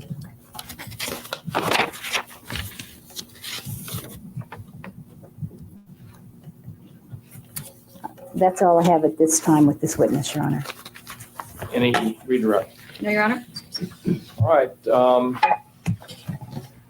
We'll take a short break and resume. I'd ask that the jurors return to the jury room here, and as soon as we're ready, we'll have you come out. Don't discuss the case with anyone. Don't form any opinions about it, and we'll have you out fairly soon. Yeah. That was like rapid fire. The defendants are both in court with their attorneys. People are represented, and That was rapid counsel fire. have Dishonesty, dishonesty, presented to the court dishonesty. a transcript of the proceedings that occurred in the municipal court on August the 13th, 1990, in relationship to the defendants, both defendants, refusal to provide handwriting samples. And counsel indicate that this relates both to the testimony of the handwriting comparison expert as well as the issue of the refusal to provide the samples. I've read the materials, and do counsel wish to argue the matter? Yes, Your Honor, as to the admissibility of Mr. Clausen's testimony, it's, as the court knows from the grand jury proceeding, essentially a matter of opinion testimony. Mr. Clausen. Mr. Gross, excuse me. His testimony will essentially be that he compared handwriting samples that were in possession of the prosecution with the handwriting in the ATF records from the Big Five sporting goods and made certain conclusions based on those comparisons. So this is And going to our be, objection is under evidence section This is gonna go on for a bit. 302. let's And the specific fast forward objection is that he is forming his opinion based on matter that is not properly the subject of 313. expert testimony. Okay. 8219. There we go. Okay. And we'll now Boom. proceed with Got it. the testimony of Mr. Goodreau. Mr. Goodreau, you have previously been sworn. I'd ask that you state your name again for the record.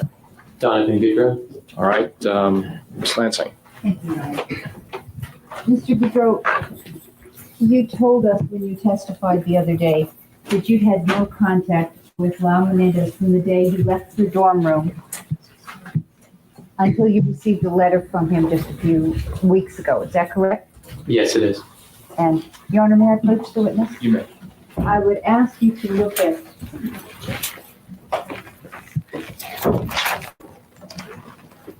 a 4-page document which we marked Exhibit 61. The first page is a letter from me on my stationery, and then 3 handwritten pages. Do you recognize that? Yes. And is that the letter you were referring to that you received from Lyle Menendez Yes. several weeks ago? Yes, it is. And that's dated June of 1993? Yes. And did that letter in any way suggest that you shouldn't testify or what you should say? No, not at all. And did it in any way threaten or intimidate you or make you feel that you shouldn't come here and testify? No. Any questioning on behalf of Erik Menendez? Anything by the prosecution? No, Your Honor. All right, thank you, sir. You may step down. All right. Raise your right hand.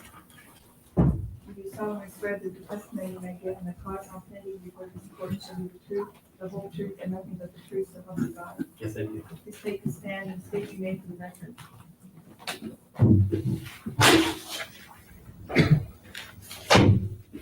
My name is Wesley Grose, What are your last name, please?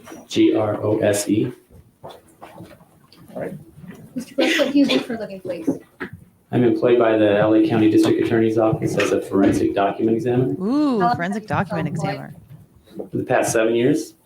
And what kind of schooling did you go to, and what kind of training did you get in order to Now we're become getting a into handwriting examiner? Expert witnesses here. My training began during my formal education, which was during my, I was obtaining Master of Forensic Sciences degree at the George Washington University in Washington, D.C., where I took courses that involved the examination of forensic document examination.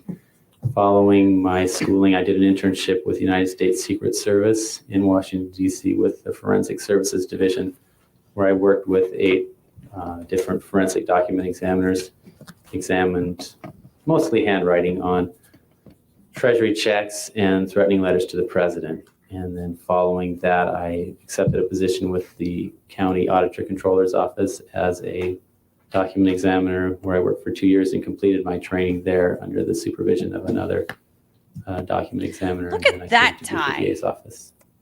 That's Did you conduct a a 90s tie for handwriting sure. comparison in regards to this particular case? Yes, I did. And were you provided with known samples of the handwriting of Erik Menendez and Lyle Menendez? Yes. Counsel for Lyle Menendez, would you stipulate that Mr. Gross has in his possession known samples of handwriting of your client? Yes, And counsel for Erik Menendez, would you stipulate that Mr. Grose has in his possession known samples of the handwriting of your client? Yes. Thank you. Now, Mr. Grose, I've just used the term, and I think you did too, known samples. Could you tell the jury what a known sample is? Sure. A known sample is writing which is attributed to a particular writer by whoever presents the case to me, where they have some basis for knowing that a particular person wrote that writing. Since I don't take writing samples from any individuals, they bring writing to me, they tell me this was done by one particular person, and then that is what we consider known writing. Now, there's another kind of document that you deal with in your profession as well that's called a question document, Yes, hence the term question document examiner. yes. Okay. A question document, then, could you tell us what that is? Sure. A question document is any document which comes into question, usually in the legal process and in the type of work I do, specifically in criminal cases, where there comes to be a question as to whether or not the writing on a document or typewriting or printing was done by a particular person, or is it a counterfeit document or something like that. So anytime there's questions about a document, then it's titled a question document. And were you submitted a question document in this case as well as the known samples? Yes. Your Honor, may I approach, please? Yes. I have one more known sample. It's been marked as Exhibit 51. I'm going to show it to you now and ask you if you recognize having reviewed it in your analysis.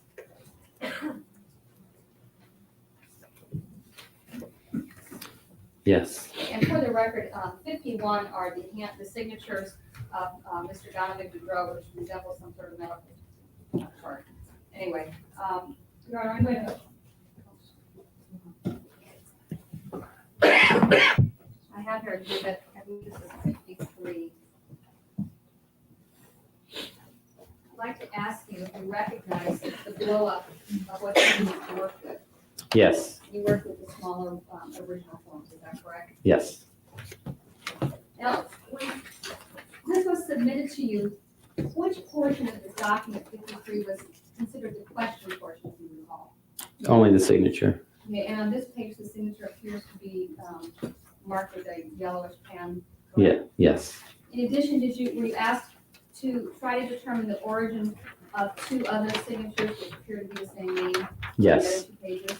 Yes. Now, there's terminology that's used by handwriting examiners there, which is particular to handwriting examiners. Yeah. Okay, now, when you determine that handwriting belongs to a particular person, how do you refer to that? If that was my conclusion. Yes, I'm not talking about this case, I'm talking about in general. In general, you can make a positive identification of the Okay, writer. so the handwriting analysis that is on, Whoever wrote the known documents wrote the question documents. Is- But that basically is you to figure out identified who the who writer is. wrote Now, in is that the the kind forms of for the guns. identification that's 100%? In other words, it's this person and nobody else in the whole world? Yes. And what are the degrees of certainty that you have in your profession? It depends on the examiner, but in general, the accepted terminology would range anywhere from a totally inconclusive, where you can make no determination, all the way up to say that positively somebody wrote it or positively someone did not write it. And then there's about usually 2 or 3 steps in between there of certainty. And so you can also eliminate people as having written things too, is that correct? Yes. Now, in this particular example, having the known handwriting of Donovan Goodreau, Erik Menendez, and Lyle Menendez, were you able to determine who actually made the signature, which is depicted on the 3 signatures on 53? Are you asking me, was I positively able to determine that? Right. No, I was not. Okay. And why weren't you able to? Because in this signature in particular, it appeared to be a simulation of a true signature. And usually when a simulation is involved, it's very difficult and usually impossible to determine the author. What is a simulation? Simulation is where somebody, well, there's actually a couple of kinds of simulation. You have a simulation where someone knows what the signature looks like, and they're trying to simulate it, make it appear that it is a true signature. And you also have that comes into 2 categories. One where you're actually copying it. You have a true signature right in front of you, and you try and copy it as close as you can. Then you have a type where you're doing it from your memory, and you're try and remember how it was and simulate the writing. And then another type is where you're simulating someone's writing without having any model to go from. You don't even really know how they write. You just simulate a signature. Right, can you tell from this signature what kind of simulation it is? But it appears that they had a model to go from How can you say that? based on having seen the true signatures of Donovan Goodreau. Right. There was an attempt to make it look like the true signature of Donovan Goodreau. Now, were you able to, I take it you were not able to make this 100%, correct? Correct. Okay. Now, when you, as an expert, come into court and say, I'm making this 100%, you're excluding everybody in the world. Is that correct? Yes. All right. But if you had to choose between the signature of Donovan Goodreau, Erik Menendez, or Lyle Menendez, do you have an opinion as to which handwriting most probably made the signature on the form? Yes. And is most probably something you're comfortable with, or would you rather use different terminology? No, most probably is fine. All right. And what was your opinion? Most probably was Erik. And Erik Menendez, is that correct? Yes. Now, did you notice anything about the spelling of the name in the signatures that are depicted on 53? Yes. What did you notice? The names are misspelled on all three signatures that are in question. All right. And as to the first, do you recall how they're misspelled? I believe it's the last name Goodreau. The U was left off the end on all three. Hmm. I have nothing further. This one. I spelled it. Thank you, Your Honor. Mr. Gross, my understanding is that you believe that the writer simulated Donovan Goodreau's signature, correct? Correct. But misspelled the name in the Yes. simulation. Correct. Okay. And you believe that there was a model that was used in order to try and simulate Donovan Goodreau's name, correct? Well, the person who signed it would have had to know how he signed his name, yes. Okay. And models of handwriting often appears on things like driver's license, right? Yes. And let me show you an exhibit which has been marked as 49A and B. May I have a moment, Your Honor? Yes.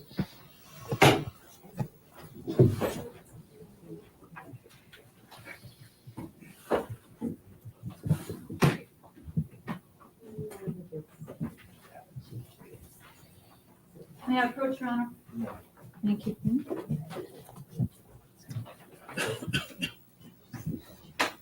I'm showing you an exhibit that's marked 49A. Would you look at this and see if it appears to be a Donovan Goodreau driver's license? Yes. Okay, and does that driver's license also appear to have a signature on it? Yes, it does. And that kind of looks like the signature that's on the known exemplars for Donovan Goodreau, which is, I believe, 51. Actually, it doesn't look a whole lot like those, but if you, I had a better copy of You have a it. better copy? Yes. Okay.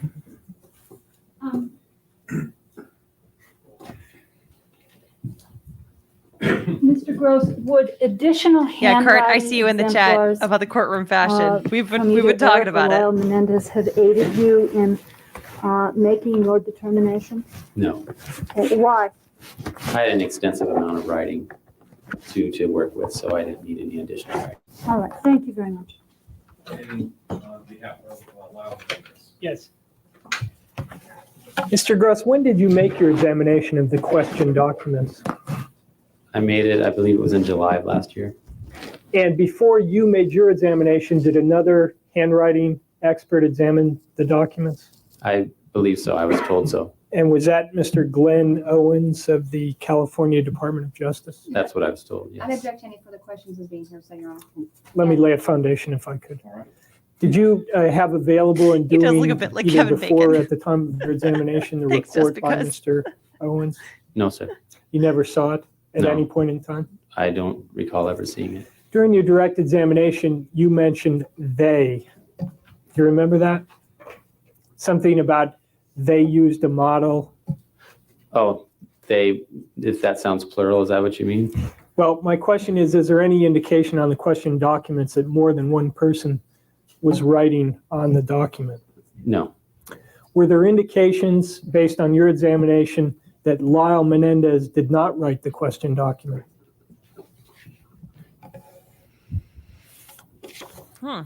Good question. Not in a positive, I could not positively eliminate him, no. Well, let me ask you if you can explain this statement. Basic letter formation differences suggest another writer is responsible. What does that mean? That means that the letter designs that were used are not the way that writer would form those letters. And were there basic letter formation differences between the question documents on the one hand and Lyle Menendez's known writing on the other? Yes. That's all I have. Thank you. No, Your Honor. Thank you. All right, the court has discussed the next piece of evidence with both sides here, and what they had intended to do is play some tape recordings, but each tape recording will last longer than the remaining amount of time we have here this afternoon, and it wouldn't really be an effective way of presenting the evidence to have it broken up by starting a tape and then stopping it and resuming again, which would otherwise occur. So we're going to take our break now, and I would indicate to the Erik Menendez jury that we really expected you to be here for more than what you heard today, and certainly didn't want you to come in just for such a short amount of evidence that was presented to you, but sometimes that happens, and we apologize for that. But we'll take an early recess today, and we'll resume on Friday. As I've indicated, the Erik Menendez jury will be here first at 9 o'clock, and we'll start with you. And then the Lyle Menendez jury will be coming in at 10:30, and then hopefully we'll have finished with the evidence that the Erik Menendez jury alone will have heard, and then we'll pick up with the Lyle Menendez jury as well. And just to remind you all of things that I've already told you, don't discuss this case among yourselves or with anyone else. Don't form any final opinions about the case. Okay. Don't look at or listen to. All right. That's great and all. Let's get to the next witness. Okay. Okay. I pressed the wrong button there. Let's do this.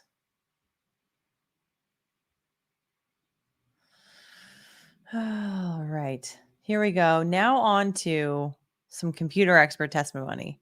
This, I think, is going to get interesting. Okay, so I think that I have skipped through some more motion practice, some argument in front of the judge, and hopefully we are just streamlining right into the next witness here. Computer expert that Carlos Menendez hired. So it looks like Lyle was doing an end around Erik.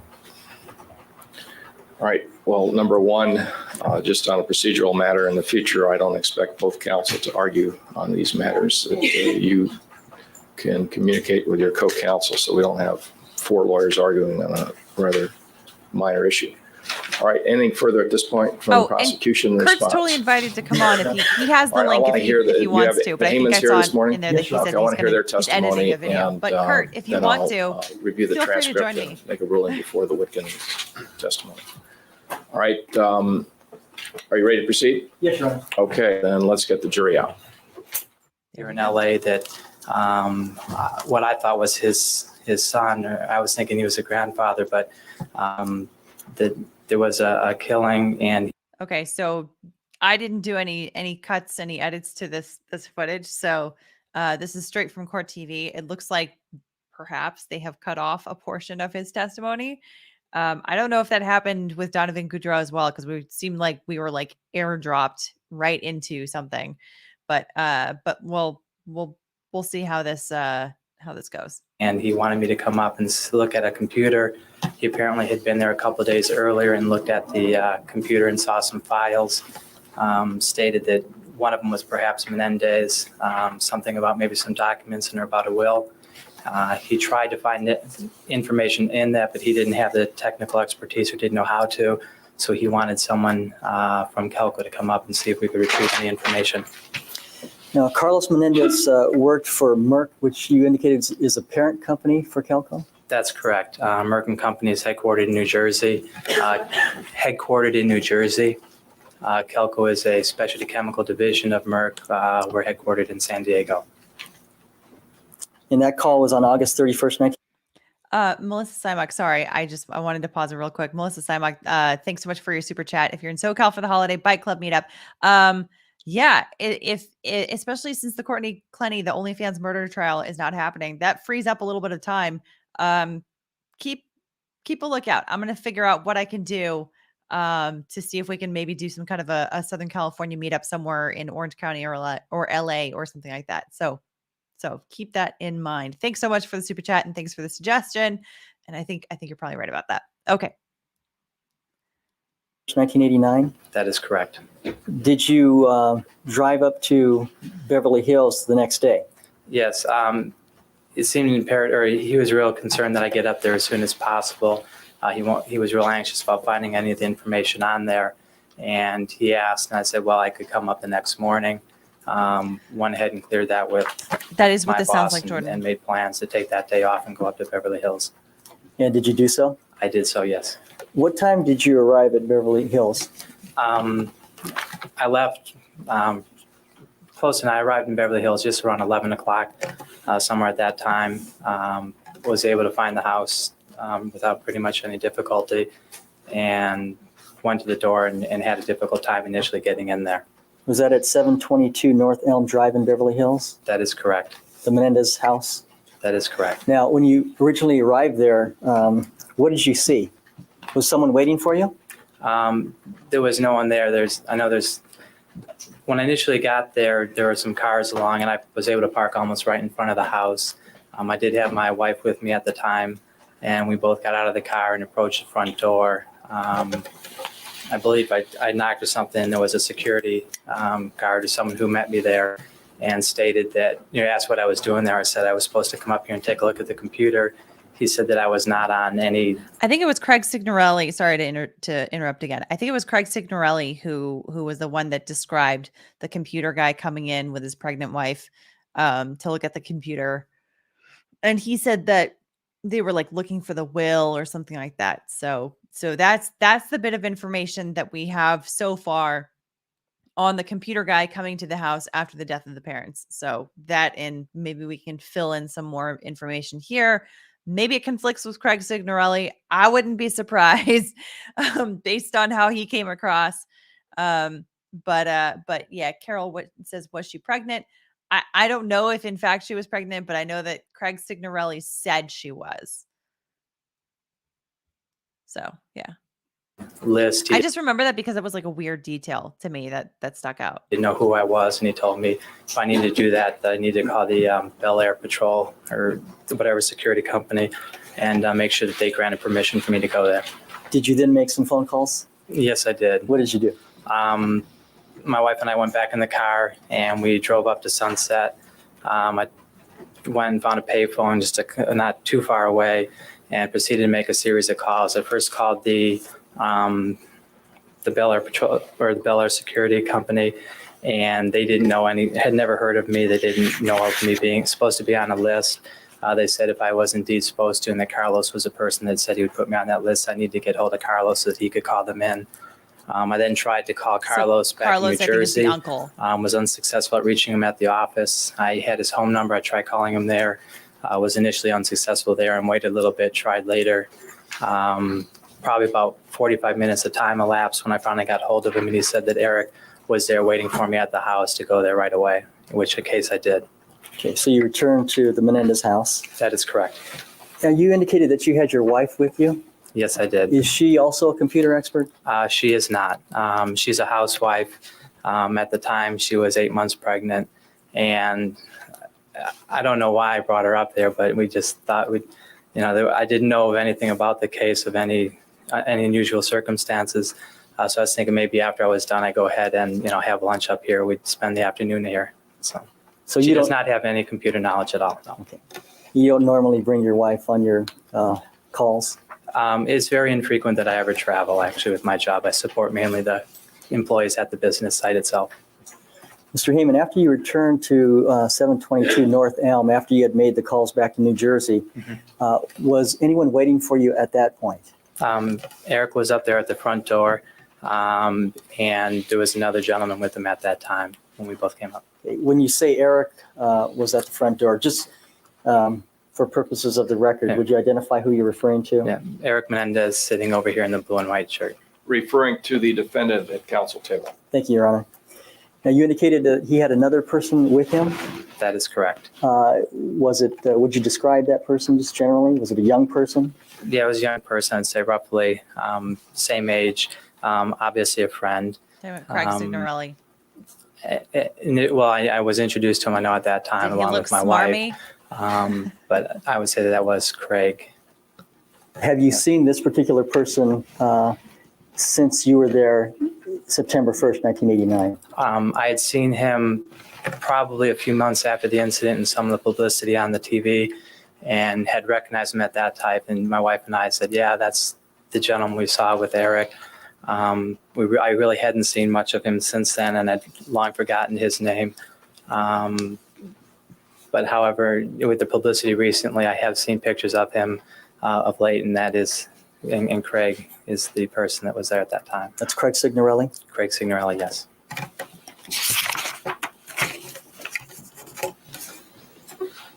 Now, would you describe for the jurors what happened as you went up to the house and you saw defendant Erik Menendez with his friend Craig Signorelli? Yeah, he greeted us at the door, and I said, I'm Ed Hayman, and I was to take a look at the computer, and he was obviously well aware of why I was there, and he basically led me into the house. I just went right past any security was there, and we went upstairs into the master bedroom.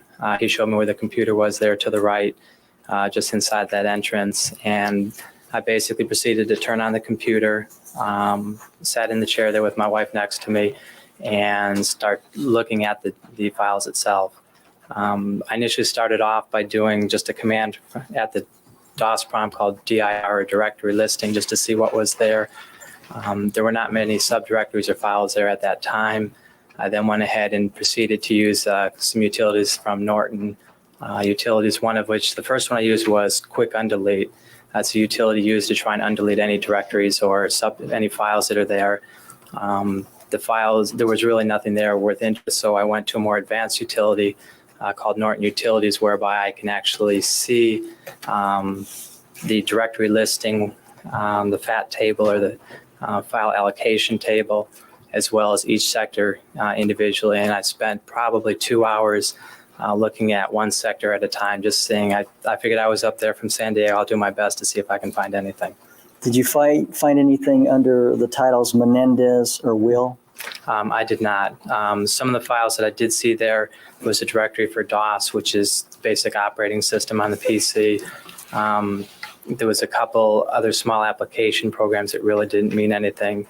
The one data file that I really did see had been deleted, but I was able to find it. It was still there. A couple paragraphs that seemed to be like a book report or something of the Renaissance period or something like that time frame. I continued going through the rest of the hard disk. There was no files that could be seen that were deleted that could have been retrieved at that point. Was there anything on the computer which indicated to you that someone had deleted something on the computer? Yes. As I was going through the computer, it was an older one, so I'd assumed it had been there for a couple of years, or for a while. I shouldn't say that. But there's a formatting that when you initially use the DOS operating system to format or prepare a hard disk for people to write to, it puts a code F6 throughout the entire disk. What I like to think of an analogy is if you had a blank piece of paper, when you format it, you're putting the lines across so that you can then write in there and understand it. As I was looking through it, the code that was there was all zeros, so that tended to tell me that whatever was deleted had been wiped out, and they overwrote the entire hard disk with the character 00. Is that indicative of a certain type of program? I wouldn't say a certain type of program, but it would mean that it was not just a normal format that had occurred from the DOS command when you normally prepare a hard disk. So to me, it means that that hard disk had been used, and for whatever reason, files or the hard disk was cleaned up using that utility. a utility like Norton's wipe disk or wipe file. I'm going to be honest with you guys. When it comes to highly technical stuff, this can be tough for the jury to follow because you don't know if they have a technical background. For me personally, when it comes to tech things, I can feel very boomerish very quickly, and I'm not exactly following. I now, of course, I've had some moments where I'm doing multiple things while we're live streaming, so my attention is a little bit split. Maybe it's different for jurors, but I there's a lot here to me that feels very technical, very dry, and is not exactly like gelling for me personally. All I've gotten so far is that that there was a file there that is no longer there. It's been overwritten on the hard drive. In terms of understanding how he knows that or what, I okay. And I see uncivil law says, okay, hold on. I'll come on and talk about it. That's fine. I would love to have you on, but keep in mind the jurors don't have another person coming in to explain to them the things that are being explained on the stand, right? That's the whole point of having someone testify, right? Is to be able to explain to basically anyway, to anyone, I should say, regardless of their background. Who knows if any of this information is hitting with this jury, or if they are, like, how much of it. So yeah. Anyway. Okay. All right. Let's continue on. The Norton wipe disk or file, does it replace the F6s with the zeros? It can replace it with whatever you want, but the default is zeros. And the wipe disk will actually, the parameter that was used would not delete any files that still existed. In other words, wiping the whole hard disk would just wipe out anything that had been deleted or had not been used, and it would write zeros over everything. Mr. Hayman, while you were accessing the computer, do you know where? All right. You insist. Kurt, how's it going? Is this just an excuse? I'm struggling, but I'm here. Yeah. Well, happy to have you here. I like your Christmas lights. They're like mine. Yeah, I got to tune it so that that we match. Exactly. So I know that you understand this stuff because you spent how many years doing patent law, and especially like computer type stuff. For me, I actually have a computer science degree. Exactly. So all of these explanations that are causing me to kind of gloss over a bit are for you much more like, well, I understand how this works. Yeah. So is there a simple way to explain it? Well, I can try. I mean, computers store information as zeros and ones. It's binary. Mm-hmm. So, and on magnetic media, such as hard drives, this is stored magnetically. It's stored as a magnetic pole. And so what you can do if you want to erase a file, if you typically erase a file, like in Windows or a typical operating system, you don't really delete the file. You just remove the entry in the registry. So there's a file allocation table, which is in different formats, but in DOS in this period, it's literally called FAT, file allocation table. And basically it's a little directory that says, okay, this file is stored at this location. And so if you want to go read this file, it's at this place, read this much. So typically what you do if you delete a file in Windows or something like that, all you do is you remove the entry in the file allocation table. You don't actually remove the file. You just remove the entry in the table. And so as far as the computer is concerned, there's nothing there. And so if it needs to write in the future, it can just write to that space because it's no longer protected space. Okay. So but if you want to remove the file, you need to remove the data. And so one way you can do that is by writing all zeros over that data or some other format. I prefer randomized data to all zeros. Because that seems like that would be pretty obvious if it's all zeros.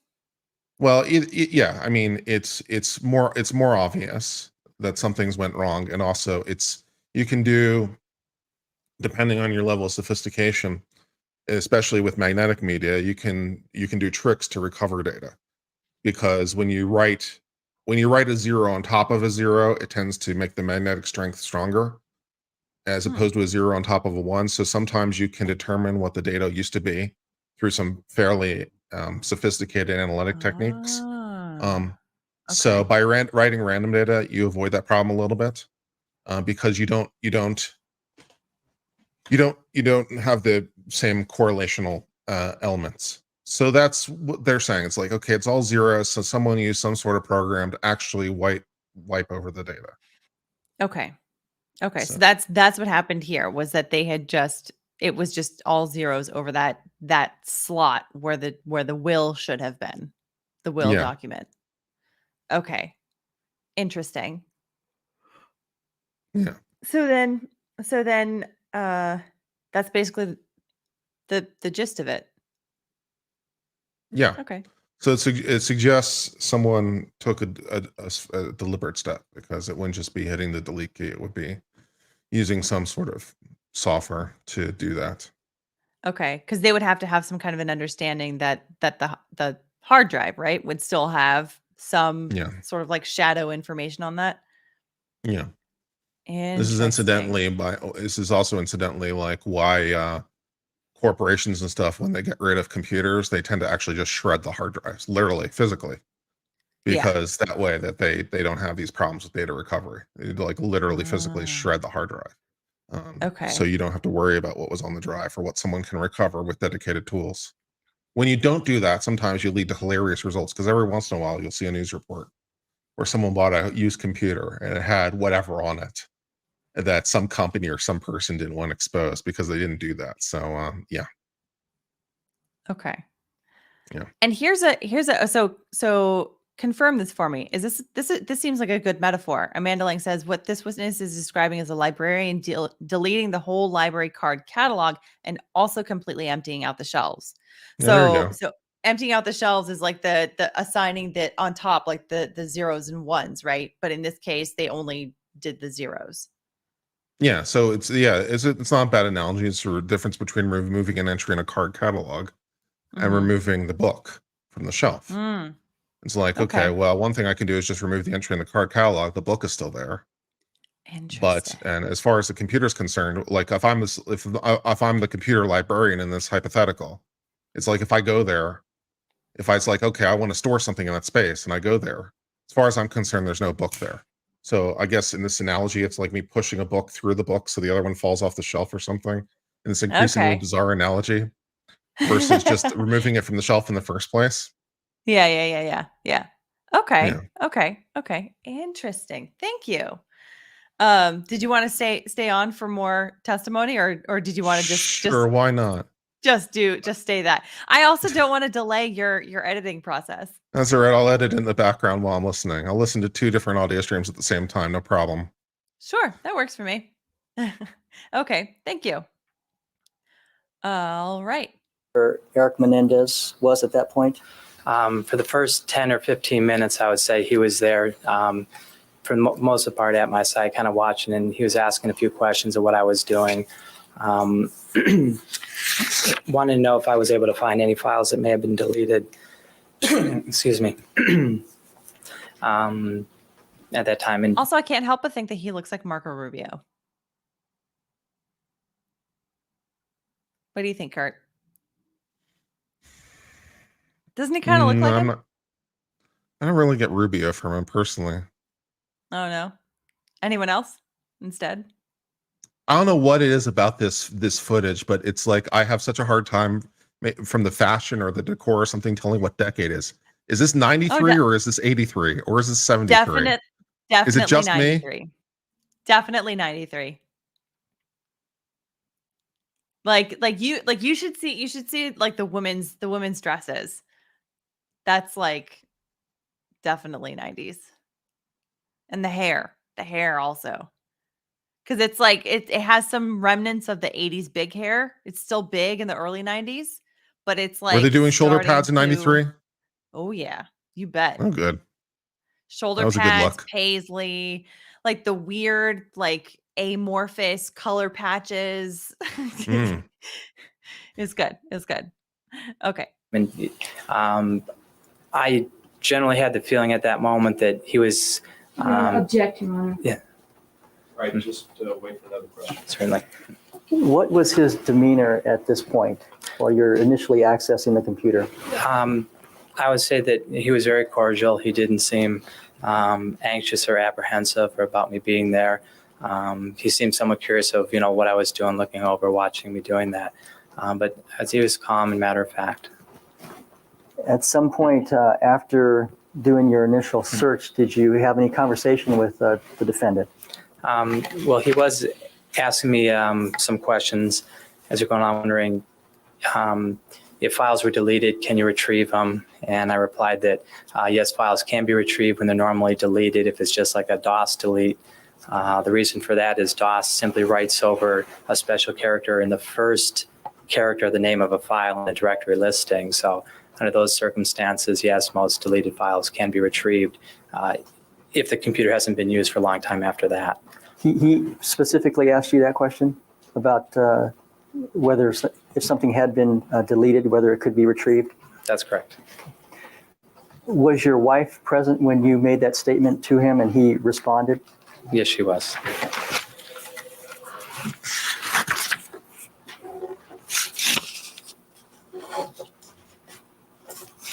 Do you recall any conversation between the defendant, Erik Menendez, and his friend, Craig Signorelli, at that point?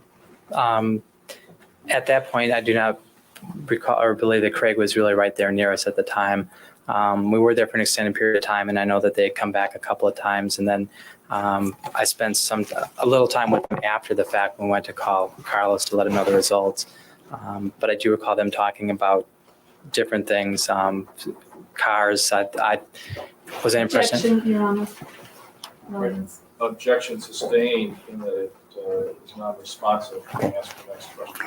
Mr. Hayman, what was it that you heard in your presence Erik Menendez talking about? Objection, relevance. Overruled. Grounds. Answer. Grounds. Grounds of relevancy. On the grounds of 402 rulings. All right, you may. All right, you may proceed. Thank you, Your Honor. Mr. Hayman, after you were at the Menendez house for a couple of hours trying to find information about the will, did you complete your search?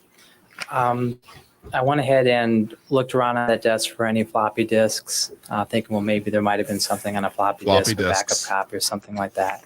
Floppy disks, I found a few right there where the computer was. I looked at them, searched at them. There was nothing of any value there. I feel like I have to explain what floppy disks are to half the audience. On the other side of the bed.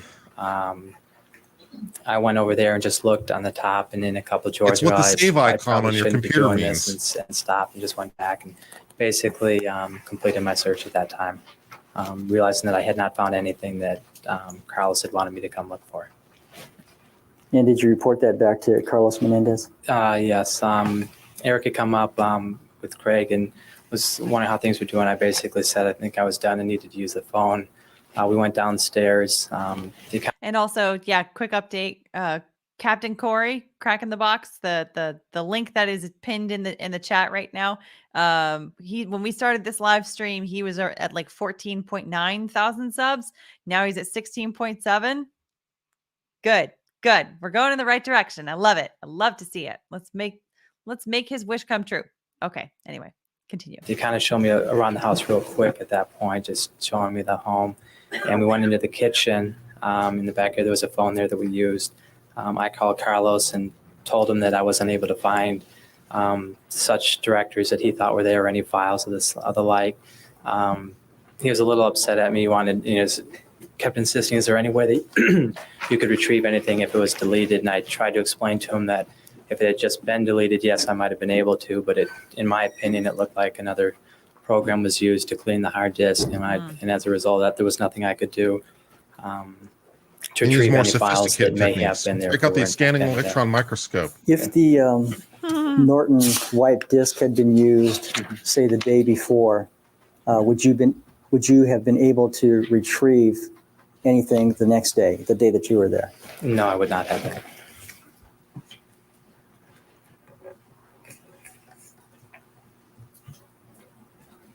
Would it be fair to say that defendant Erik Menendez and his friend Craig Signorelli were in and out of the room where you were accessing the computer during this 2-hour stay that you had? That is correct. At one point, they came up and they invited my wife to show her the house while I was sitting there working on the computer. And they were gone for several minutes as he took them, I think, in the different rooms and showed them some of the different areas of the home. When you left after trying to search for the will information, was Erik still at the house when you left the house? Yes, he was. Was Craig Signorelli still there? Yes, he was. Nothing further at this time, Your Honor. Thank you, Ron. Good morning, Mr. Hayman. Good morning.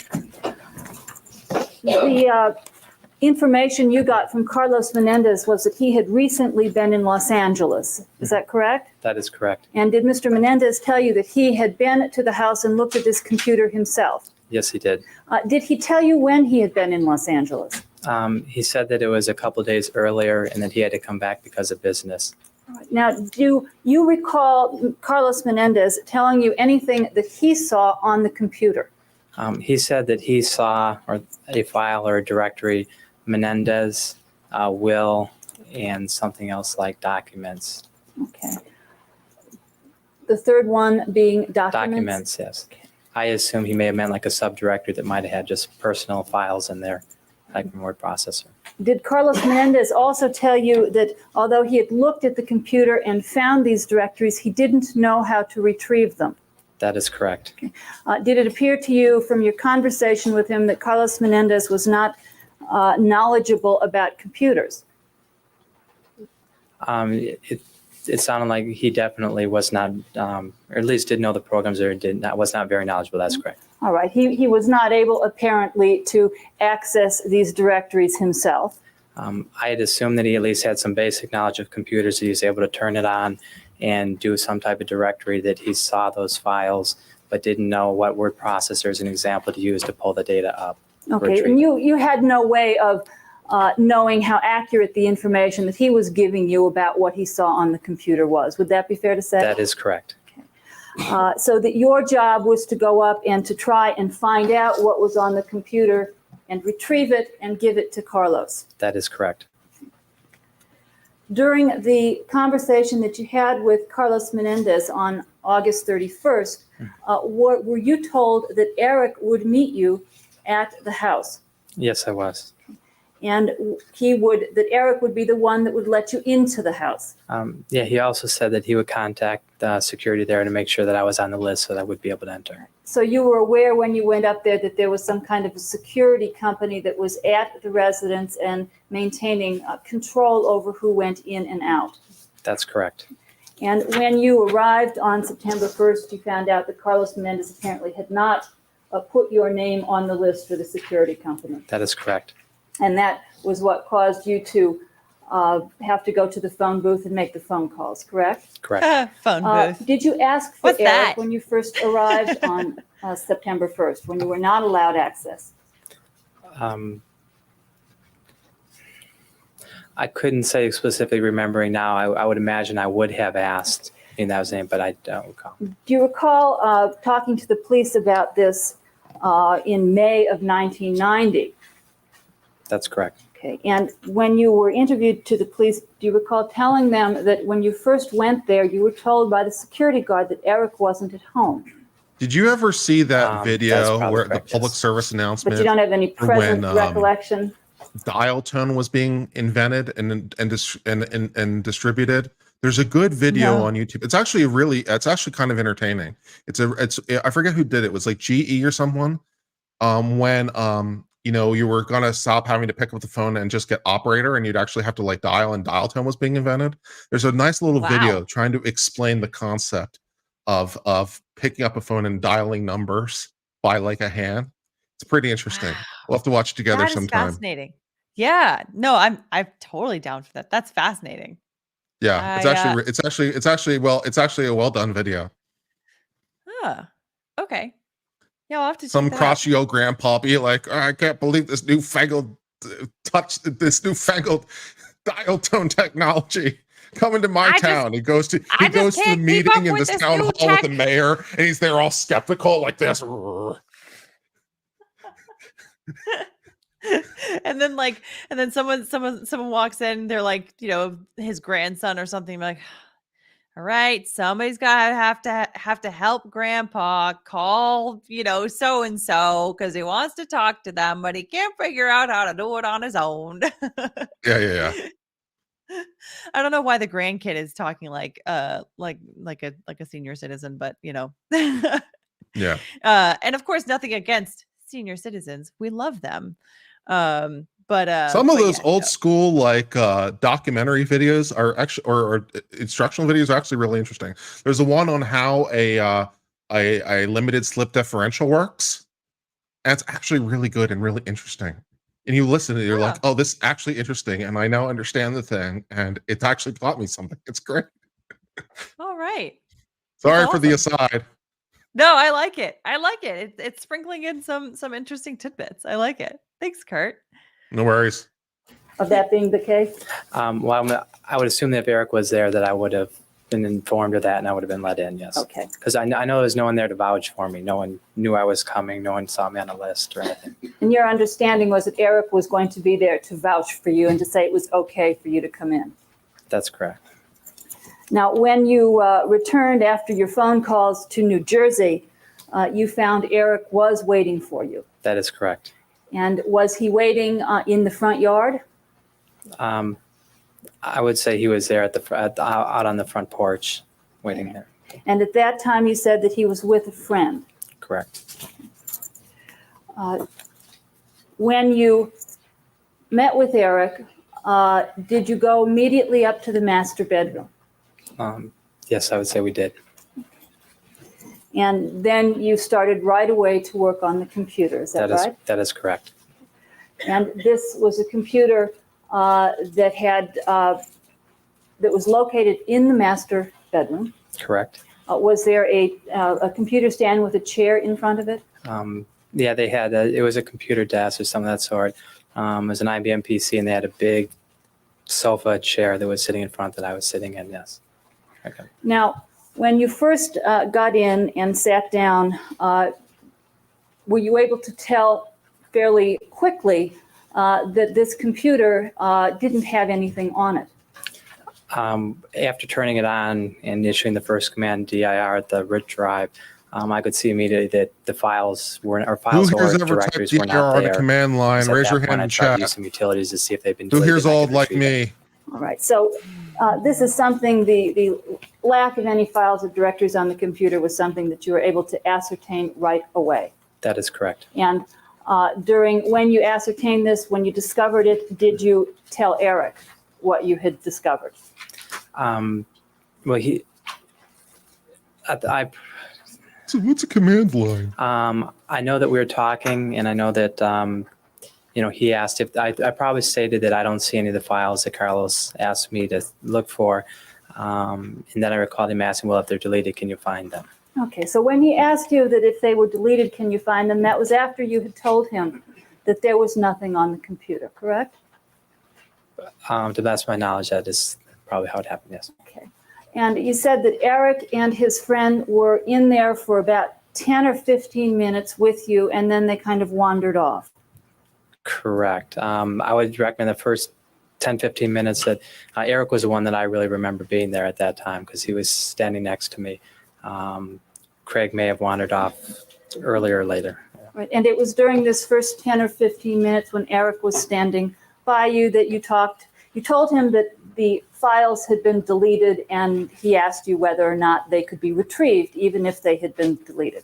That's Is that correct? Now, did there come a time when your wife left the bedroom? Yes, there was. Okay, and about how long after you had arrived at the house did your wife leave the bedroom? I guess maybe a half an hour, something like that. Okay, so it was relatively soon into your 2 hours at the residence, correct? That's correct. And did your wife leave the bedroom in order to take a tour of the house? That's correct. She was invited to look at the house by Erik. Erik invited her, Correct. and they left for some period of time. That is correct. How long were they gone? I would guess several minutes, something like that. Was the friend there when Erik invited your wife to come and look at the house? Yes, he was. And do you recall the friend leaving to look at the house along with your wife and Erik? Yes, I would say he did. Now let's talk about the friend for a moment. You called him by name today as Craig. That is correct. And to the best of your knowledge, when you were at the house on September 1st, were you introduced to the friend? Yes, we were. And you knew his name on September 1st, 1989, right? That would be correct, yes. When you were interviewed by the police on May 7th, 1990, did you tell them about the friend? Yes, I did. Okay. And were you able in May of 1990 to tell the police what the friend's name was? I was not. Okay, because you had forgotten it, right? Because I'd forgotten, and I've never been someone who's real good with names, period. Okay. Oh, certainly. And were you interviewed by a defense investigator named Cynthia Erdely and Ms. Abramson in March of 1993? Can you see her over there? Yes, I see her down there. Okay. And yes, I was interviewed by her at that time.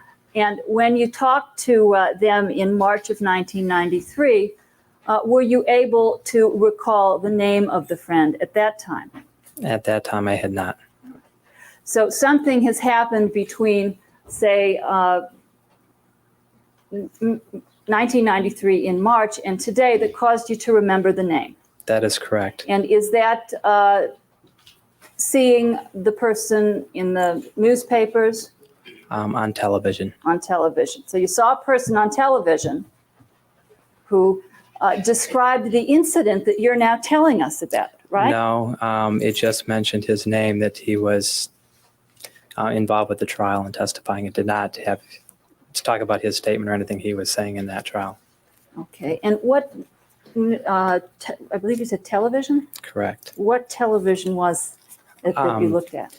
It was one of the primetime shows. It would have been a couple weeks ago. I was up in Portland at the time when I saw that. And that's when I saw the face and it just clicked. That was him. Okay. Now let me ask you about what the person that you saw on September 1st looked like. You were able to see this person standing next to Erik, correct? That is correct. And can you tell us now whether the person that you saw on September 1st was about the same size as Erik or different? I would say he would be similarly built as I recall, maybe a little shorter, but he did not stand out in any great difference. Okay. Similarly built to Erik Menendez. Slender, young. You recall this person as being slender? To the best of my knowledge now, yes, I do. Was he heavier than Erik?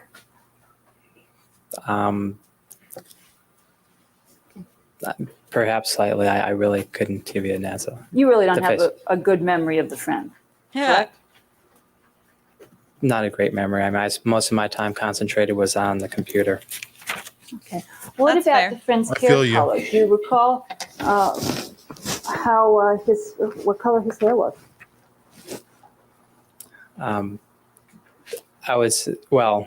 My recollection right now is probably going to be tainted because of seeing it on TV. I'm going to say it's a sandy brown, but to me, it was the face. I saw it, and that was him. That's all I saw on television. When you were interviewed on March 31st, You don't believe him? 1993 by Cynthia Erdely and Miss It's a pretty Abramson, suspect ID, man. did you tell them? Yeah. Yeah. Pretty I mean, suggestive. he does get a point from me for saying, like, look, I don't know, it's probably been tainted by other stuff that I've seen. So for Eyewitness at least for testimony just admitting that. sucks all around. Yeah, tell me why. Why do you say that? Oh, I mean, the stories are legion of people just screwing up eyewitness identifications. It's just a horrible. People's memory and eyewitness memories are horrible. They're just horrible. Yeah. Well, yeah. Crap. Yeah. Especially cross-racial is shit for all races. Well, that's- incidentally, this that's isn't not just a a white factor black here. thing. Well, I'm just saying, people's eyewitness memories suck. They're what they remember sucks. One of the problems is when you remember something, the process of remembering something kind of changes the memory, or it can, because now you remember the memory, and so every time you remember something, you remember it a little bit differently, and so it's like a copy of a copy of a copy. Yeah. Effectively. Yeah, so there's great stories. There was one written by a woman, and also the man she wrongfully convicted, where this fairly brutal sexual assault happened, and she at trial made a point of like saying like, oh, as it was happening, I made a point of trying to memorize his face and remember his face so I'd be able to testify. She was on And Oprah, that's the guy. I think. Huh? Are we thinking of the same person? I saw a woman on Oprah saying basically that, and that it turned out DNA exonerated him. Yeah, it wasn't the completely. guy. It wasn't Yeah. the guy. They wrote a book together eventually. About the Yeah. book. Okay. Yeah. So it must Yeah. have been the same woman that I saw on Oprah. And basically like it was kind of a weird thing, because then after they got the real guy and put him in jail, I remember Oprah asked her, she was like, so who do you see in your nightmares now? And she's like, I don't see any face. Like, there's no one that's like haunting me now. And like when I sleep at night, Yeah. which was like such a beautiful thing, and like good for her, thank goodness. But yeah, anyway, sorry, I cut you Yeah, off. but I as a juror, I'd much rather trust, forensic evidence or a videotape or something than someone's eyewitness memory of what they saw. I mean, just listen to the same people telling the same event about the same thing. People's vantage points are different. Their memory is different. Yeah. The people's memory sucks. This is just yeah. So I recognize the guy because I saw him on TV, or that was the guy. It's like I'm immediately He also described his hair hugely suspect. He also described his hair as like sandy blonde, and he's got like dark hair. So Yeah. like dark brown or black, something along those lines. Yeah. So it's, yeah. I see Nathan DeBruin's in the chat. Hey, Photo Chad. Hope you're having a good Monday. And thanks for popping in into the chat. So yeah. No, I do agree. It's very flimsy, his recognition of what Craig Signorelli looks like. But I will say that he's like, I was more focused on the computer, which I'm like, fine, fair. I can understand that. I can understand that, because that's what he was there to do. He wasn't there to like socialize or what have you.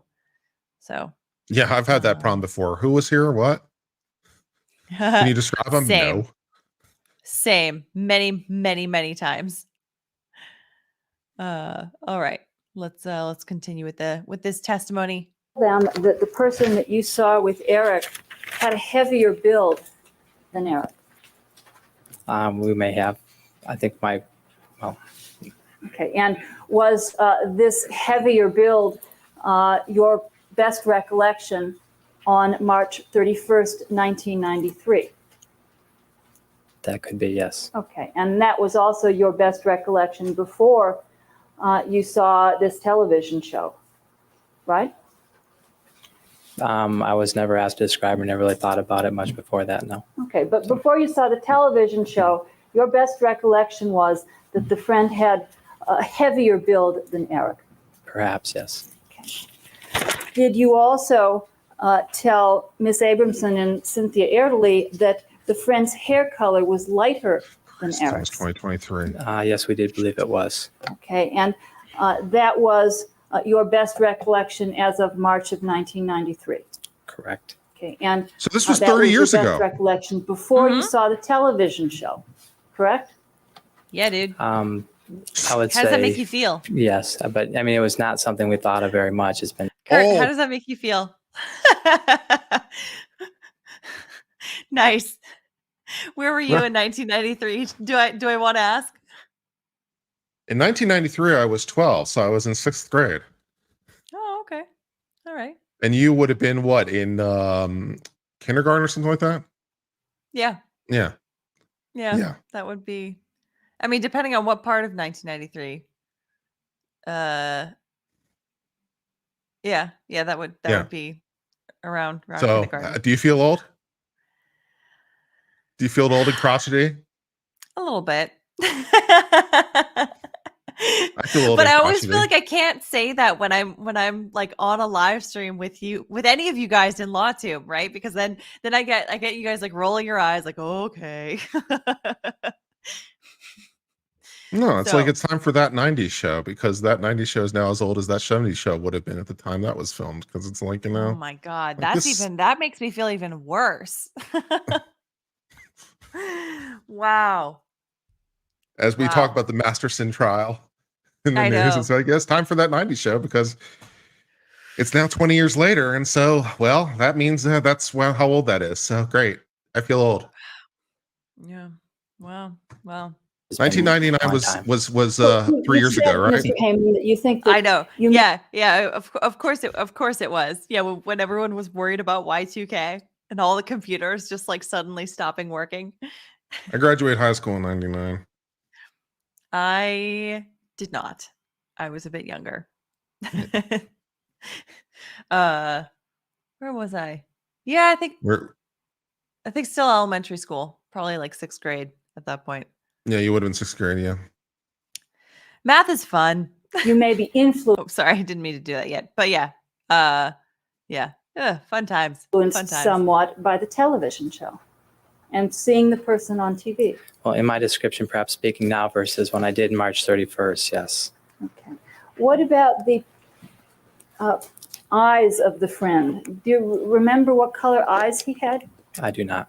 Okay. Did you tell Miss Abramson and Cynthia Erdely that this friend had light-colored eyes?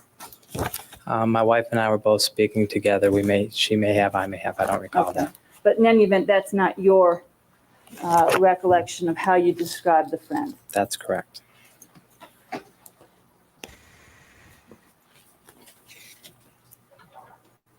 Now, I think you described Erik that day as being cordial. Yes, he was very polite. Welcomed us right into the house, took me right to the computer. And he was rather matter-of-fact about the events that day. That's correct. Did you also, Mr. Hayman,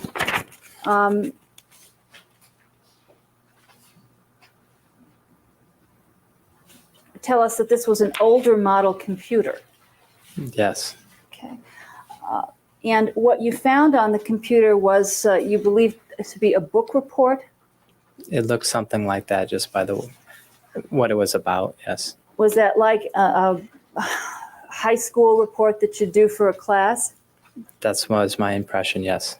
Okay, and were you able to access that book report? Yes, I was. Like I say, it was a few paragraphs long, and that was it.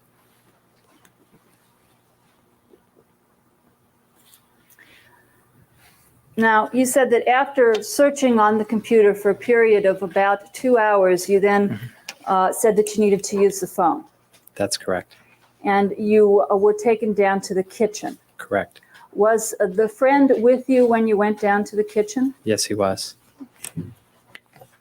And it was in the kitchen that you called Carlos Menendez. That is correct. Was the friend with you when you made the phone call to Carlos Menendez? Yes, he was. Okay, so he was right there.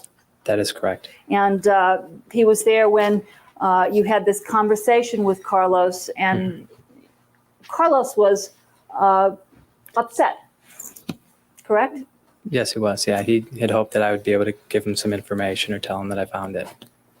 Okay. And Carlos also said that he wanted to talk to Erik. That is correct. He did talk to Erik. And you put Erik on the phone. That is correct. And then you remained for some period of time while Erik and Carlos appeared to have a conversation. That is correct. And during this conversation, Erik was saying certain things to Carlos. Yeah, it sounded to me that Carlos was real mad at Erik, and I thought they got in a fight. The voices got louder, or at least on Erik's side, I could tell that he was being defensive, and I don't want to say yelling, but something like that. And he did make this statement to the fact that I don't know what happened, or it's not my fault. I didn't do it. Okay. And when Erik was having this Kurt. defensive conversation with Carlos, was the friend also Bring there? it back, baby. Yes, he was. So he was able to see and hear this as well, To my collection, yes, he would have been. because he was right there in the kitchen.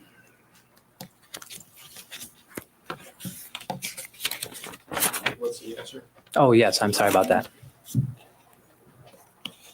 Is it also correct, Mr. Hayman, that Erik did not appear to be apprehensive about you or what you were doing there on September 1st? Yeah, that was my overall impression. I mean, we initially came in there, he greeted us warmly. He basically left me alone for the most part of the time that I was there and was just in and out. Wasn't hovering over or anything. He was very cordial and polite to us, offered my wife a glass of water and things. All right, thank you very much. May I just have a moment, Your Honor? Yes. Thank you, I have nothing further. All right, any redirect on these matters? Thank you, Aaron. Mr. Hayman, May 7th, 1990, was that the first time that you had spoken to the police regarding this case? Yes, it is. And do you recall which detective you spoke to? Was it Linehan or Zoller? Linehan. On that date, you gave them information regarding the friend being with Erik on That's that correct. date. That is correct. That is September 1st. Correct. Now, you indicated that you're not good with names. That is correct. Sometime after being at Menendez's house and meeting Erik Menendez and his friend, did you see this friend on television? It was a few months after. It was, I would assume, a hard copy type show or something. And my wife and I were watching TV, and we did see him, and we both said that was the friend who was with Erik when we were up there. And that was Craig Signorelli? And that was Craig Signorelli. Yes. Now, you referred to another time when you saw something on television more recently. That is correct. Is that correct? And you indicated that the defense came to interview you on, I think the date was March 31st of 93? That is correct.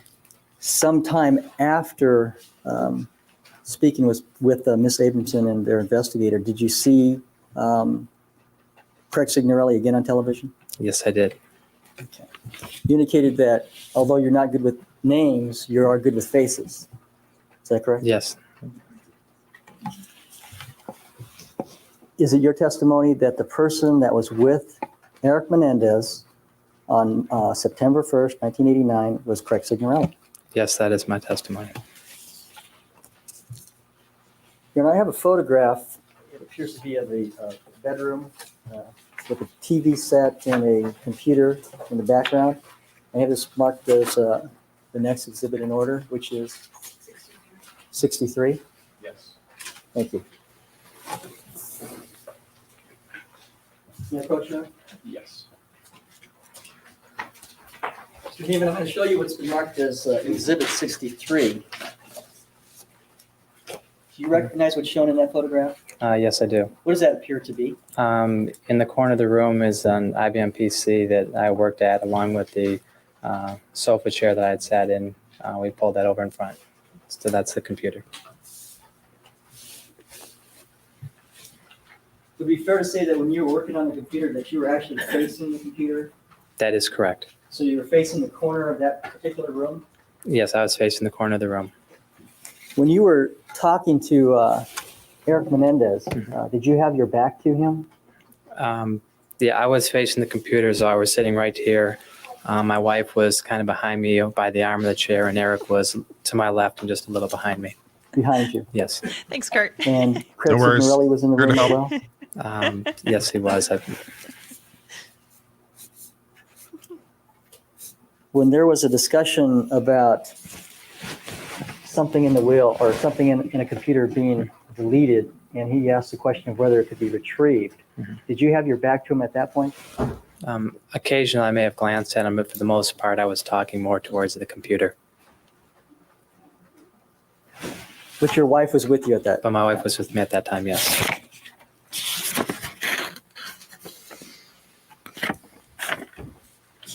I have nothing further at this time, Your Honor. All right. Regarding the matter that we discussed at the sidebar, did you want to pursue that with a witness outside the presence of the jury? Yes. All right. There is another witness as well, but I may be able to.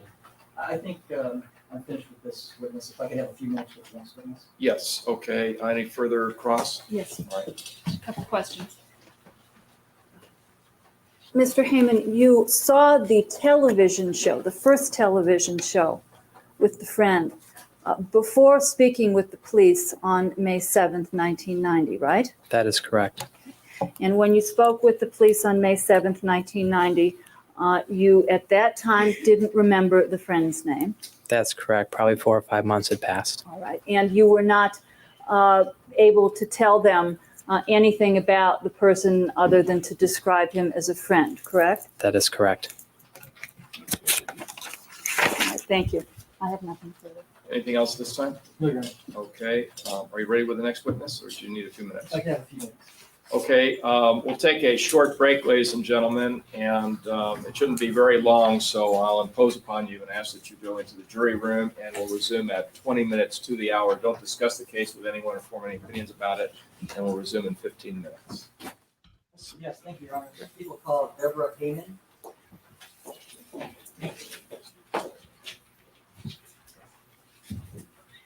Just raise your right hand. Do you solemnly swear that the testimony you may give in the cause of business before this court shall be the truth, the whole truth, and nothing but the truth? That's an early 90s look. Please take the stand and state your name for the record. Look at those shoulder pads and that hair. Deborah Hayman, Oof. Spell both names, please. DeborahHayman. Who convinced women that that was a good look? Thank you, Your Honor. Mrs. Hayman, directing your attention to September What's 1st up with of her eyeshadow? 1989. Do you recall accompanying your husband to Beverly Hills eyeshadow's not from so San bad. Diego? The eyeshadow's not Yes, so I bad. do. It's And do know, you recall the hair's- going to the hair's just a lot. 722 North Elm in Beverly Hills? Yes. Was there, did you go to the house several times before you actually were able to locate the person you were to meet? A couple times we went there and then we had to go to a phone booth to call so that we could get in. Okay. I look at her and I think to myself, I'm about to get stabbed in this seedy part of town. I look at her and I see what's her name from my big fat Greek wedding. Yeah, there you go. That too.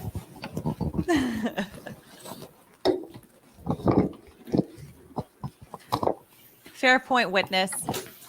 She's looking good for 93. She was on her game. Yeah, I think this absolutely looks trendy for 93, but it's one of those looks where it's like Mrs. Hayman, after making the phone Sometimes being calls, or your trendy husband making the isn't phone the calls, best, did you return you know? to the Menendez house? Yes, we did. And did you see somebody waiting for you and your husband? Yes. Who was that? It was Erik and his friend. And when you say Erik, just for the record, would you identify who you're talking about? Right here. What color is the person wearing today? Blue tie. Referring to the defendant. Thank you, Your Honor. You indicated that the defendant, Erik Menendez, was with a friend at that point. Correct. What did you and your husband do upon arriving at that house? Erik let us in and my husband basically went to work on the computer and I went upstairs with them and I sat there with him most of the time. Do you recall a discussion about deleting a will and retrieving a will? Yes. You do. Okay, do you recall approximately when that was, and the time that you were there, that occurred? On my recollection, it's vague because it was, 4 years ago. My husband was going in through the computer and he wasn't able to find anything. And Erik had just asked, can you retrieve a file after it's been deleted? And Ed had said something like, if it wasn't deleted by tools or something like that. And I mean, that was weird. Erik just seemed kind of, I don't know, uptight or worried. Okay, when- All right, objection sustained. The latter part of the answer, starting with Erik, appeared as stricken as non-responsive. When the information that was given by your husband regarding the retrieval of I've deleted to see a information on look a for computer, you, Alita. did for Erik Halloween. Menendez's demeanor change at all that you Her? saw yourself? Oh yeah. I thought so. Ooh, I What would did you need see? I would need to either cut some bangs or I would need a wig. I would not want to cut the bangs. Oh, I'm totally seeing fierce punk rocker chick, 80s style with the shoulder pads in your future. Maybe next week for classic trials I'll dress up that way. Oh, that'd be good. That'd be good. Dressed like one of the witnesses at the trial. I That'd be would- good. Yeah. That's why I I'm wearing thought flannel. he That's a looked shtick. sort of worried. Now, I had no idea why. Okay. And Mrs. Hayman, you spoke to the police on June 5th, 1990. Do you recall that? I'm not for certain on exact days, but I do recall. Was it sometime after your husband had spoke to them on May 7th, 1990? Yes. Yes.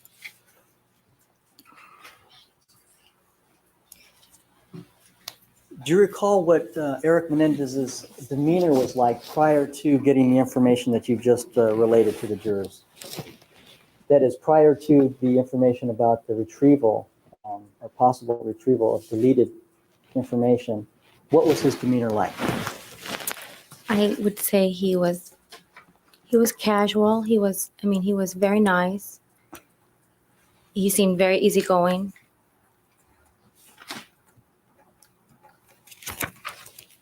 And his demeanor changed upon hearing this information from your husband? Objection, has to answer. Overruled. Your You- answer? Oh, yes. And what did you indicate with respect to his demeanor? Objection, has to answer. All right, can we have a amplification of what it is that her husband said, and then what, if anything, she saw in What if the anything? defendant's reaction? Mrs. Hayman, do you understand what the question is? Yes. What is it that your husband, what discussion did your husband have with the defendant, Erik Menendez, regarding the deletion of information and the possible retrieval of information? Well, I remember basically my husband going through saying everything's been deleted and Erik asking, is it possible to be retrieved once it's been deleted? And my husband said something to the sort, yes, it can be, but if it's used with utilities to wipe it clean or whatever, it can't be retrieved. What did you notice about Erik Menendez's reaction to that? I thought he looked a little bit worried. Okay. At that point. Is your memory is a little bit Love to repeat. It's less than hearsay. what you had back in June of 1990? That's perfect. Would that be fair I to love say? it. Yes.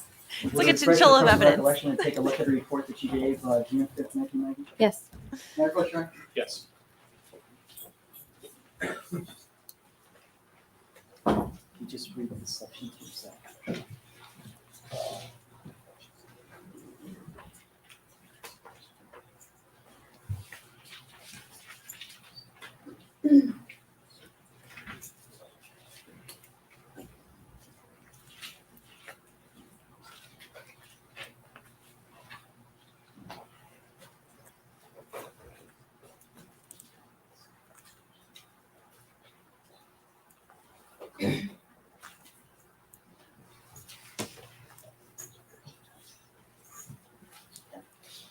Mrs. Hayman, does that refresh your present recollection? Yes. What is it? Would you describe Erik Menendez's demeanor after getting this information that you testified to? Which information? The information about the possible retrieval of information that had been deleted. I guess I thought he looked scared or worried. And that's what you reported to the police? Yes. Now, with respect to the friend of Erik Menendez that was there that day, September 1st, 1989, did you have a conversation with your husband a couple of months after you both had been to Beverly Hills to the Menendez house regarding seeing somebody on television? Yes. I don't recall when it was on television. I mean, I don't recall if it was 2 weeks, 3 weeks, a month afterward. But we saw, it went on one of the media hard copy or something like that. And we had seen Erik and the friend that we had seen. And his name was Craig. That's what they said. And that was the gentleman that I saw Erik with. On September 1st, 1989. Right.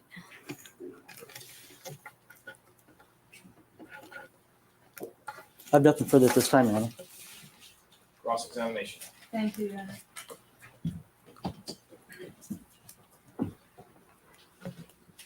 Good morning, Mrs. Hayman. Hi. Mrs. Hayman, let me just try and clarify. You said that your husband told Erik that something that had been deleted could be With retrieved this female lawyer that unless the black somebody collar. could use a tool Oh, that's to Leslie do the Abramson. deletion. Right. She correct? is a And dragon it was lady. after, She's awesome. finding out this information, including But the yeah, that's definitely a 90s look too. possibility I wonder if that it's velour also. Like the information collar, could the not black be part. retrieved if a tool had been If it is used. velour, that's Erik appeared hilarious. to be concerned. Is that correct? Yes. It was after my husband basically said it could be retrieved. He looked concerned. Okay, but you said today that your husband also told Erik when he told them that it could be retrieved, he said, but if it had Right. been deleted with a tool, it can't be retrieved, right? Correct. And he told him this at the same time he gave him the information about being able to retrieve the information if it had just been deleted, right? Correct. Okay, so it was two parts to the information your husband was giving Erik, right? I guess you can say that. Okay, well, I want you to say it, if it's correct. Yes. Okay.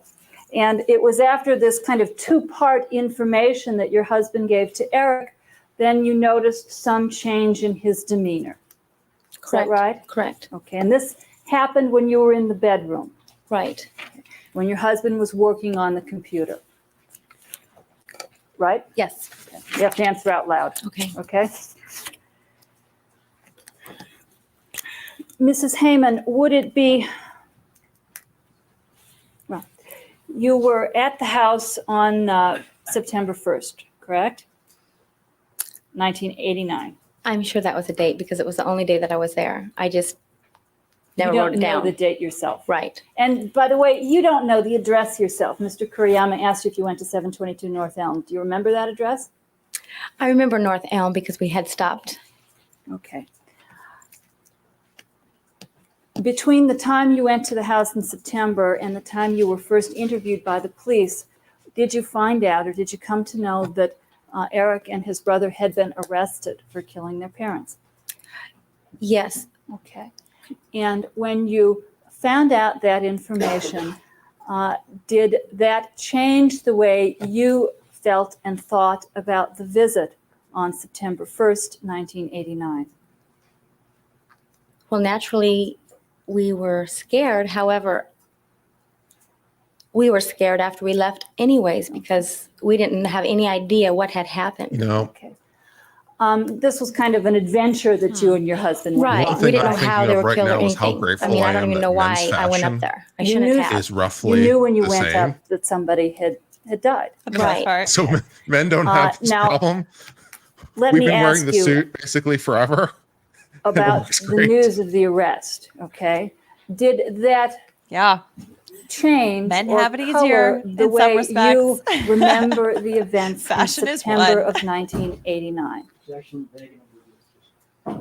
Overall. No. Okay, you didn't have any Timeless. reaction to hearing about it? Timeless. Yes, I did. Okay. But I felt the same way that I did after that I heard the news. Okay. Now, you said when you first arrived at the house, you weren't able to get in, right? Correct. And you returned about an hour later, and that was when you saw Erik for the first time? Yes. Now, Where should I was wear a Erik when you three-piece first suit or saw a him? two-piece suit?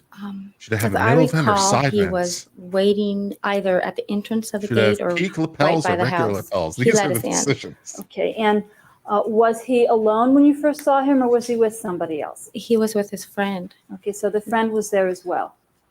Is that right? Yes. And is that's right. that where you met the friend? Correct. Okay, and when you met the friend, did somebody tell you the friend's name? I'm surely they did. I'm bad at names. I'm very good at faces. I just did not recall the name. Okay, when you were interviewed by the police on June 5th, I believe, 1990, you weren't able to tell them the friend's name, correct? I'm not sure. Okay. Would it help to look at the report about your interview with the police on June 5th, 1990? Sure. Okay. May I approach, Your Honor? Yes.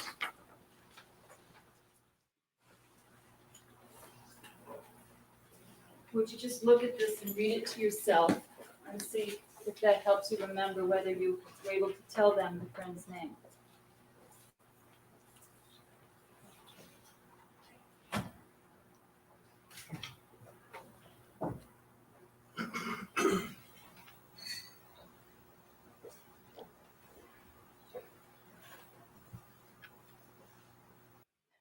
Yeah, sorry, I'm pausing real quick. Yeah, Marion Williams.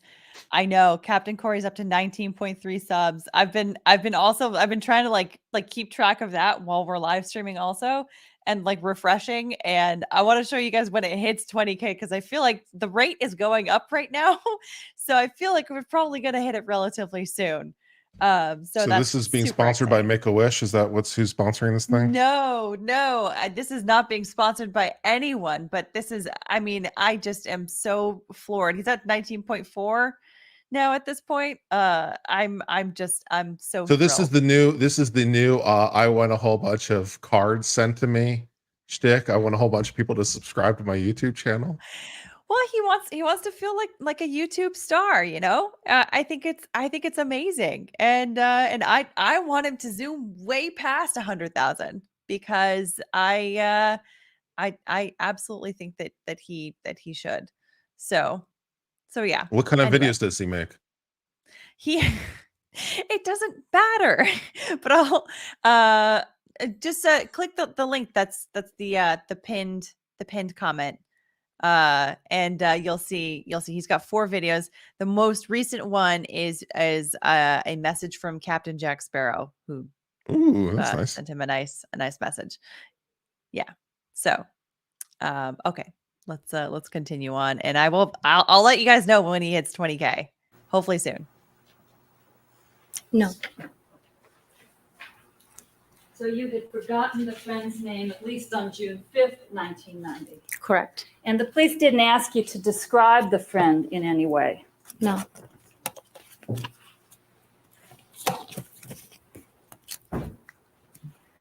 Did the friend go upstairs with you and your husband to the master bedroom? Yes. Okay. And there your husband began his work? Mm-hmm. Yes. Yes. And did the conversation that you just told us about, that your husband giving Erik this two parts of information, did that happen pretty soon after your husband got up there and began working on the computer? I would say probably in the first half an hour. Okay. And during the first half hour, did Erik and his friends stay in the bedroom with you? I believe so. He had offered me a glass of water or a drink, and I remember him showing me around the house. Okay. Was this during the first half hour, or was it after that time?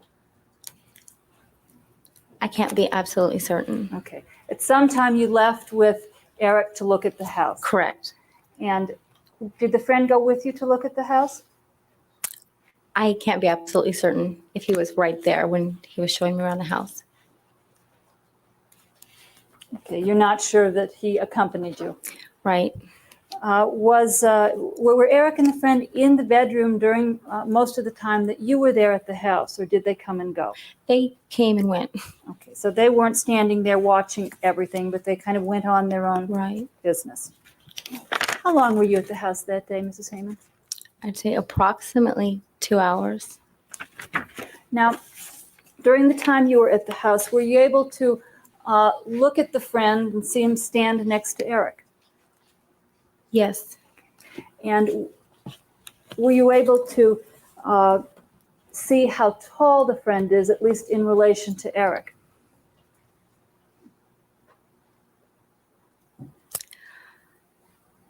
It seems so long ago. I thought that he was like of medium build, heavy, a little heavier set. Not heavy set, but medium. Dark sandy hair, maybe 5'8", 5'9", not real tall. Okay, so this was a person who was about 5'8" or 5'9"? I'm guessing. Okay. Is your recollection that this person was the same size as Erik or a different size? I can't honestly remember. Okay. And I believe you told us that he had a build that was medium. Is that how you described it? Yeah. Okay. How did that build compare with Erik's? That is, was this person heavier than Erik? Yes, but he wasn't heavy. He was just, I don't know, he looked like he worked out. This person looked like he lifted weights and had muscles and... Could be. Okay. So the reason for So he this looks is like to me. show that she And she you said really that his didn't hair know was really like who was there. what color? So her ability to I testify to recall these matters is like either dark sandy, between that sandy or and darker. to impeach Craig. Yeah. Okay. When we're talking about sandy and darker, are we talking brown or blonde? I thought it was in between brown and blonde. Okay. Do you remember talking to Miss Abramson, who you can see there, I think, and a defense investigator on March 31st, 1993? Yes. And did they ask you what this person, this friend, looked like? Yes. Okay. And you recall telling them in March that the friend was taller than Erik? I don't know how tall he is. Okay. Do you recall telling them that he had a heavier, bigger build than Erik? Yeah. Oh, I gotta Because pause. that's your memory of what this friend looked I gotta pause. I need to share another screen because he just hit 20,000. Hooray! I've got to show it. I've got to show it right there. Boom.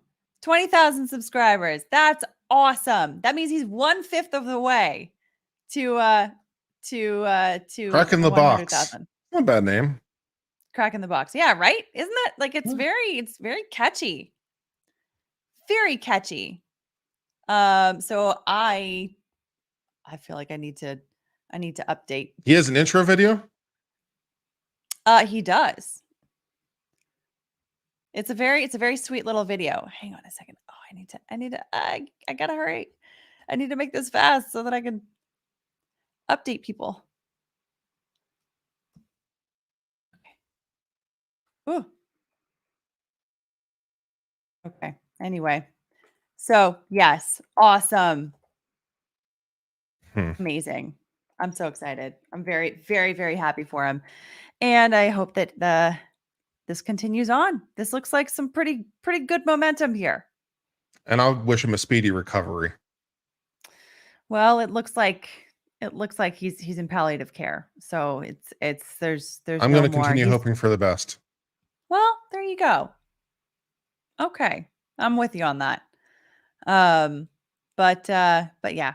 So I think that this is a wonderful, let's refresh. Let's see how if they're already at 20.1. Awesome.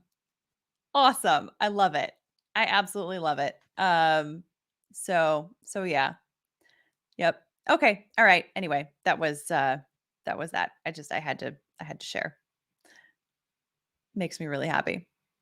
All right, let's go back to the testimony here. Looked like. Right. And do you recall telling them that his hair was dark blonde or light brown? That's it. Yeah, that's in between blonde and brown. Okay, so we're talking about sandy or dark brown. Another way of describing that would be dark blonde or light brown. Right? Correct. Okay. Do you know what color? Strikes me the as a funny friend's question. I have no idea. Do you remember describing the friend for Ms. Abramson and the investigator and telling them that his eyes were hazel or light colored?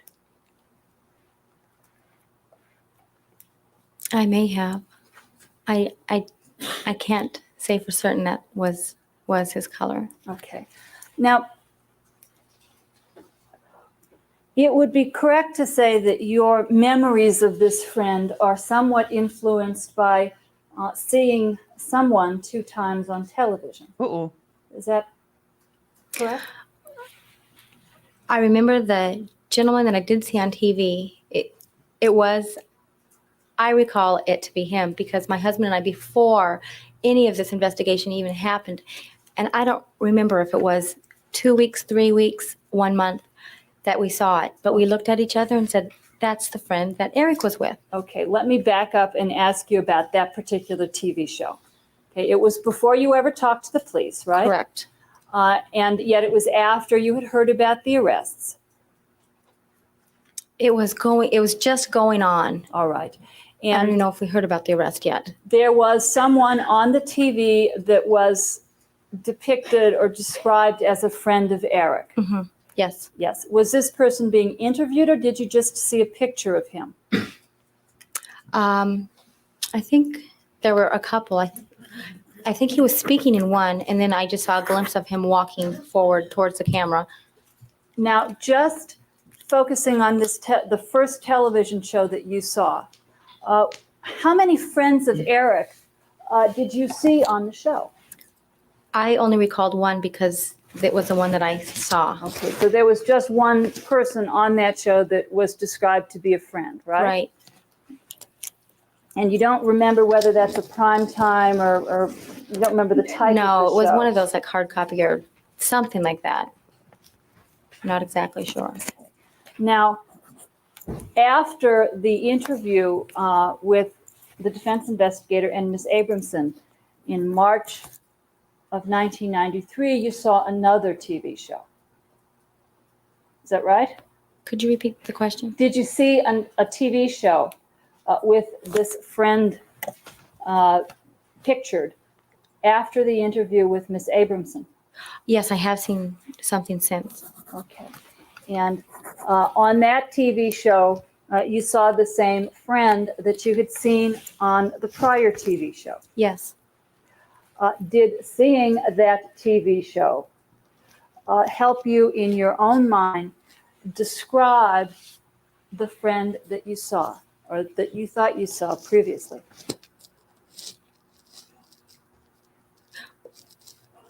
I mean, it was the same guy that I remember seeing. Okay. It was the same guy you remember seeing on the first TV show? At his house. Okay. Do you remember the person that you saw on the second TV show Same. as being the one on the first TV Yes. show? And on the second TV show, was this friend talking to the, or was he just, it was a still photograph, if you remember? It wasn't a still photograph. I don't recall if he was talking or if he was walking. One I thought was pictured with Erik and him walking. Okay. Do you I don't know remember if that was. whether or not on the second TV show there was more than one person described as a friend of Erik who was pictured and who was shown? No, I don't. I mean, all I focused on the person that I thought I saw at the house. I didn't pay attention to anything else. Right. So you don't know or you don't believe there were any other friends that you saw pictured on the second television show? I'm sure if there were, I'm sure he has other friends. I just focused on the one friend that I saw. And I mean, Okay, but did you see any other friends? I mean, aside from what you assumed no, I about him didn't. having I didn't friends. notice any other friends. Okay, so there was just that one friend. That's on TV. That's the only person I noticed. All right. Thank you very much. I have nothing further. Any redirect? Thank you, Your Honor.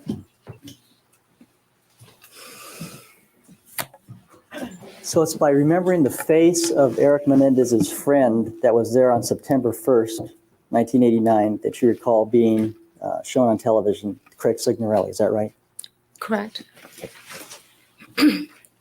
Now, how were you pregnant on this day, September 1st, 1989? Yes. How were you obviously pregnant? 8.5 months. I'm sorry. I know that it's actually totally proper to ask this because other witnesses have testified to her being pregnant and whatnot. So it's like, but there was something about the way that he asked it that I was like, whoa, dude, like rude. But no, perfectly legitimate How obvious question. was it? Yeah, like I don't know. Like, sorry, saying you just looked like you were a little overweight, or like legit like pregnant, like about to pop, or like what are we talking about? So, all right. Could you show us how gestated you were? Oh man.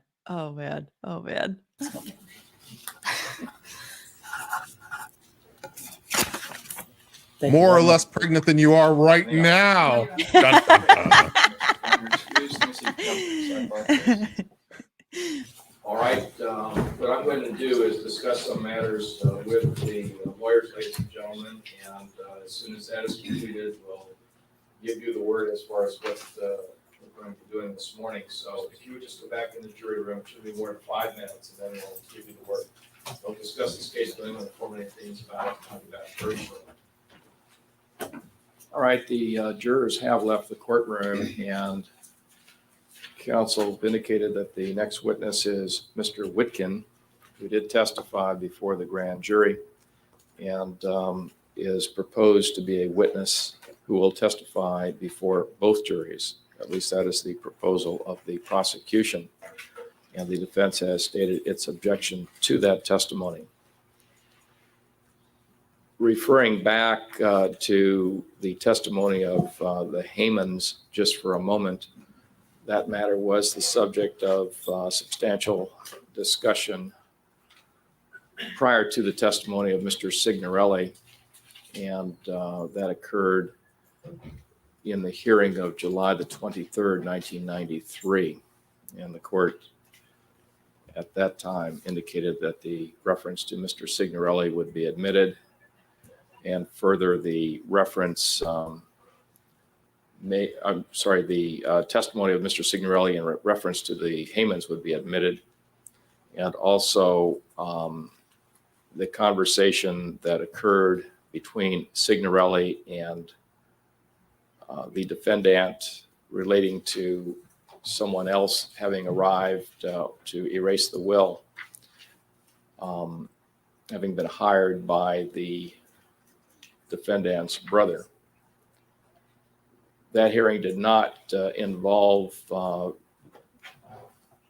the proposal to have Mr. Whitkin testify before both juries, and it's my recollection that at some point in these proceedings, the prosecution indicated that it would not be using Mr. Whitkin against the Erik Menendez, or in the Erik Menendez case, and now has changed its position and wants to do that. Is that right? That's correct, Your Honor. Okay. The issue, or one of the issues, relates to activity of a co-defendant or another person after the crime offered to perhaps show the state of mind of the defendant on trial. This is in nature of activities of a co-conspirator introduced against another member of the conspiracy for the purpose of implicating the defendant conspirator in the activities of the co-conspirator. And there has been some litigation on that, some discussion of it, no real resolution, because much of that litigation dealt with whether there would be one or two juries. And if there was one jury, the theories would be different and evidence would be different than if there were two juries. The other issue relating to Mr. Whitkin's testimony has to do with what actually he did, what actually was on the computer prior to his arrival, and inferentially, if there was something on the computer prior to his arrival, whether that was something that was available to the defendant as a member of the household and something that he would have been privy to and had knowledge of prior to the commission of the murders or homicide in this case. And that's a separate issue. One issue has to do with whether Mr. Erik Menendez would be bound by the conduct of his brother in hiring someone to come to Los Angeles to deal with the computer. And the second issue is what actually was on the computer. Those are two separate issues. What I propose to do at this point, without hearing further argument, is have Mr. Whitkin testify before the Lyle Menendez jury, so I have a full feel for what it is that his testimony will entail on both of these subjects before a decision is made as to whether he would be permitted to testify on any of the matters before the Erik Menendez jury. Since the testimony in the grand jury was rather brief and perhaps the testimony here will be more fleshed out than it was before the grand jury, I would have a better means of dealing with whether his testimony in any form would be admissible against the defendant, Erik Menendez. So far, the jury has been made aware that Erik Menendez made statements to Craig Signorelli about his knowledge of what Lyle Menendez did. That goes to Erik Menendez's state of mind, and his state of mind at the time the Haymans were at the house, and reflecting on his concern for what would not be found when the Haymans looked at the computer. That goes to the defendant's state of mind and is a separate issue from what, if anything, can be attributed to Erik Menendez by reason of evidence admitted. What, if anything? Relating primarily to what Lyle Menendez actually did. Maybe I noticed every time. And I'm assuming from these discussions that the defendant, Erik Menendez, is not taking the position. I'm assuming from these discussions that Erik Menendez is not taking the position and would not take the position before the jury that Mr. Whitkin did not come to the house and did not erase the will or did not erase the computer, that there would be no argument that those events did not happen. That's correct. Right. So that's how I propose to proceed at this point, just to get as much information from Mr. Whitkin as will be brought out during the direct and cross before the Lyle Menendez jury. I don't notice counsel for Lyle Menendez here. I assume they are. And so what I'm going to do is excuse let me ask how long do you think it'll take for the testimony of Mr. Whitkin before the Lyle Menendez jury? 25 minutes. Okay, what I'm going to do then is excuse this jury until 1:30, the Erik Menendez jury until 1:30, and then we'll have the Lyle Menendez jury come in. The double jury thing Counsel is so for, bizarre. Erik Menendez can certainly watch as the testimony proceeds in the audience section. Was it because As they soon were as we implicating then, each other, or was it excuse, because Erik some Menendez witness? What was the reason? Well, before we do that, counsel, you can stay here and I'll For- excuse the for the jury until two- 1:30, and then we'll. Juries? You talking about the husband and wife duo? Yeah. Sorry, I missed the last bit just now. I totally. I was asking why. 100% I was asking agree. why there was two separate juries. What the Oh. rationale for the two separate juries was? I remember Nate explaining it. I've only ever heard it explained from him. But it was something along the lines of like, well, so I do know that the defense requested it. The prosecution wanted them both to be tried at the same time in the same trial, one jury. I guess it benefits the defense because it's like it muddies the waters and it makes things more complicated for the prosecution to like try to streamline one case when you have to remember like one jury's out, one jury's in. So yeah, that's basically what I can think of. It's still very peculiar to me that there are 2 juries in this trial. Yeah. Very, very strange. So, okay. Well, I think that probably on that note, that's a good time to take a pause in the proceedings and probably finish up for today and pick up again next Okay. week. I would have said next Monday we're doing the OnlyFans murder trial, but apparently that got rescheduled. So I know it's we will. interfering. It's interfering with my grift. I know. The fact they keep rescheduling Same. these trials, interfering with my grift. One of these trials has got to happen sometime. I know, right? It's at some point, right? So Murdaugh, I guess, in January. I think that's still happening in January from South Carolina. Okay. So I was just Right. editing a story about that. The prosecution filed its motive, its theory of the motive. So I was just covering a story on that. Okay. So Nice. that case is coming to a culmination soon. And I think in March is currently scheduled for Valo Daybell, but still no cameras on that. Do you want to do a road trip to Idaho? Ooh, in March, It's better than January. I suppose. I suppose so. But here's Crack in the Box. He's now at 21.7K subscribers. So we're 21.7% of the way there. We're more than a fifth. Awesome. I'm very excited. I keep hitting the refresh button. 21.8. There we go. 21.8. We're moving. It's We're growing moving. fast. Mm-hmm. Absolutely it is. So it looks like this might be picking up some momentum. I am so excited to see this kid hit 100K. I am just I've and hopefully beyond, like I'm not kidding when I say I want to see him get 1 million subscribers. That would make me very, very, very happy. So, anyway, that is that. And any final thoughts before we head out? Nothing in particular. I just really interesting watching this from 30 years ago, and just it's something about the whole aesthetic of the thing just tells you it's like a time capsule of a different time in a different place. 100%. It's the fashion. It's the way people. Their behavior. You can't quite put your finger on it, but it's from a different place in a different time. Yeah. 100%.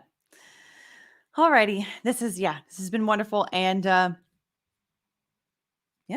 see you guys. There will not be a live stream on Wednesday because I will be traveling. But otherwise, I will see you guys in the next video. Bye. See ya.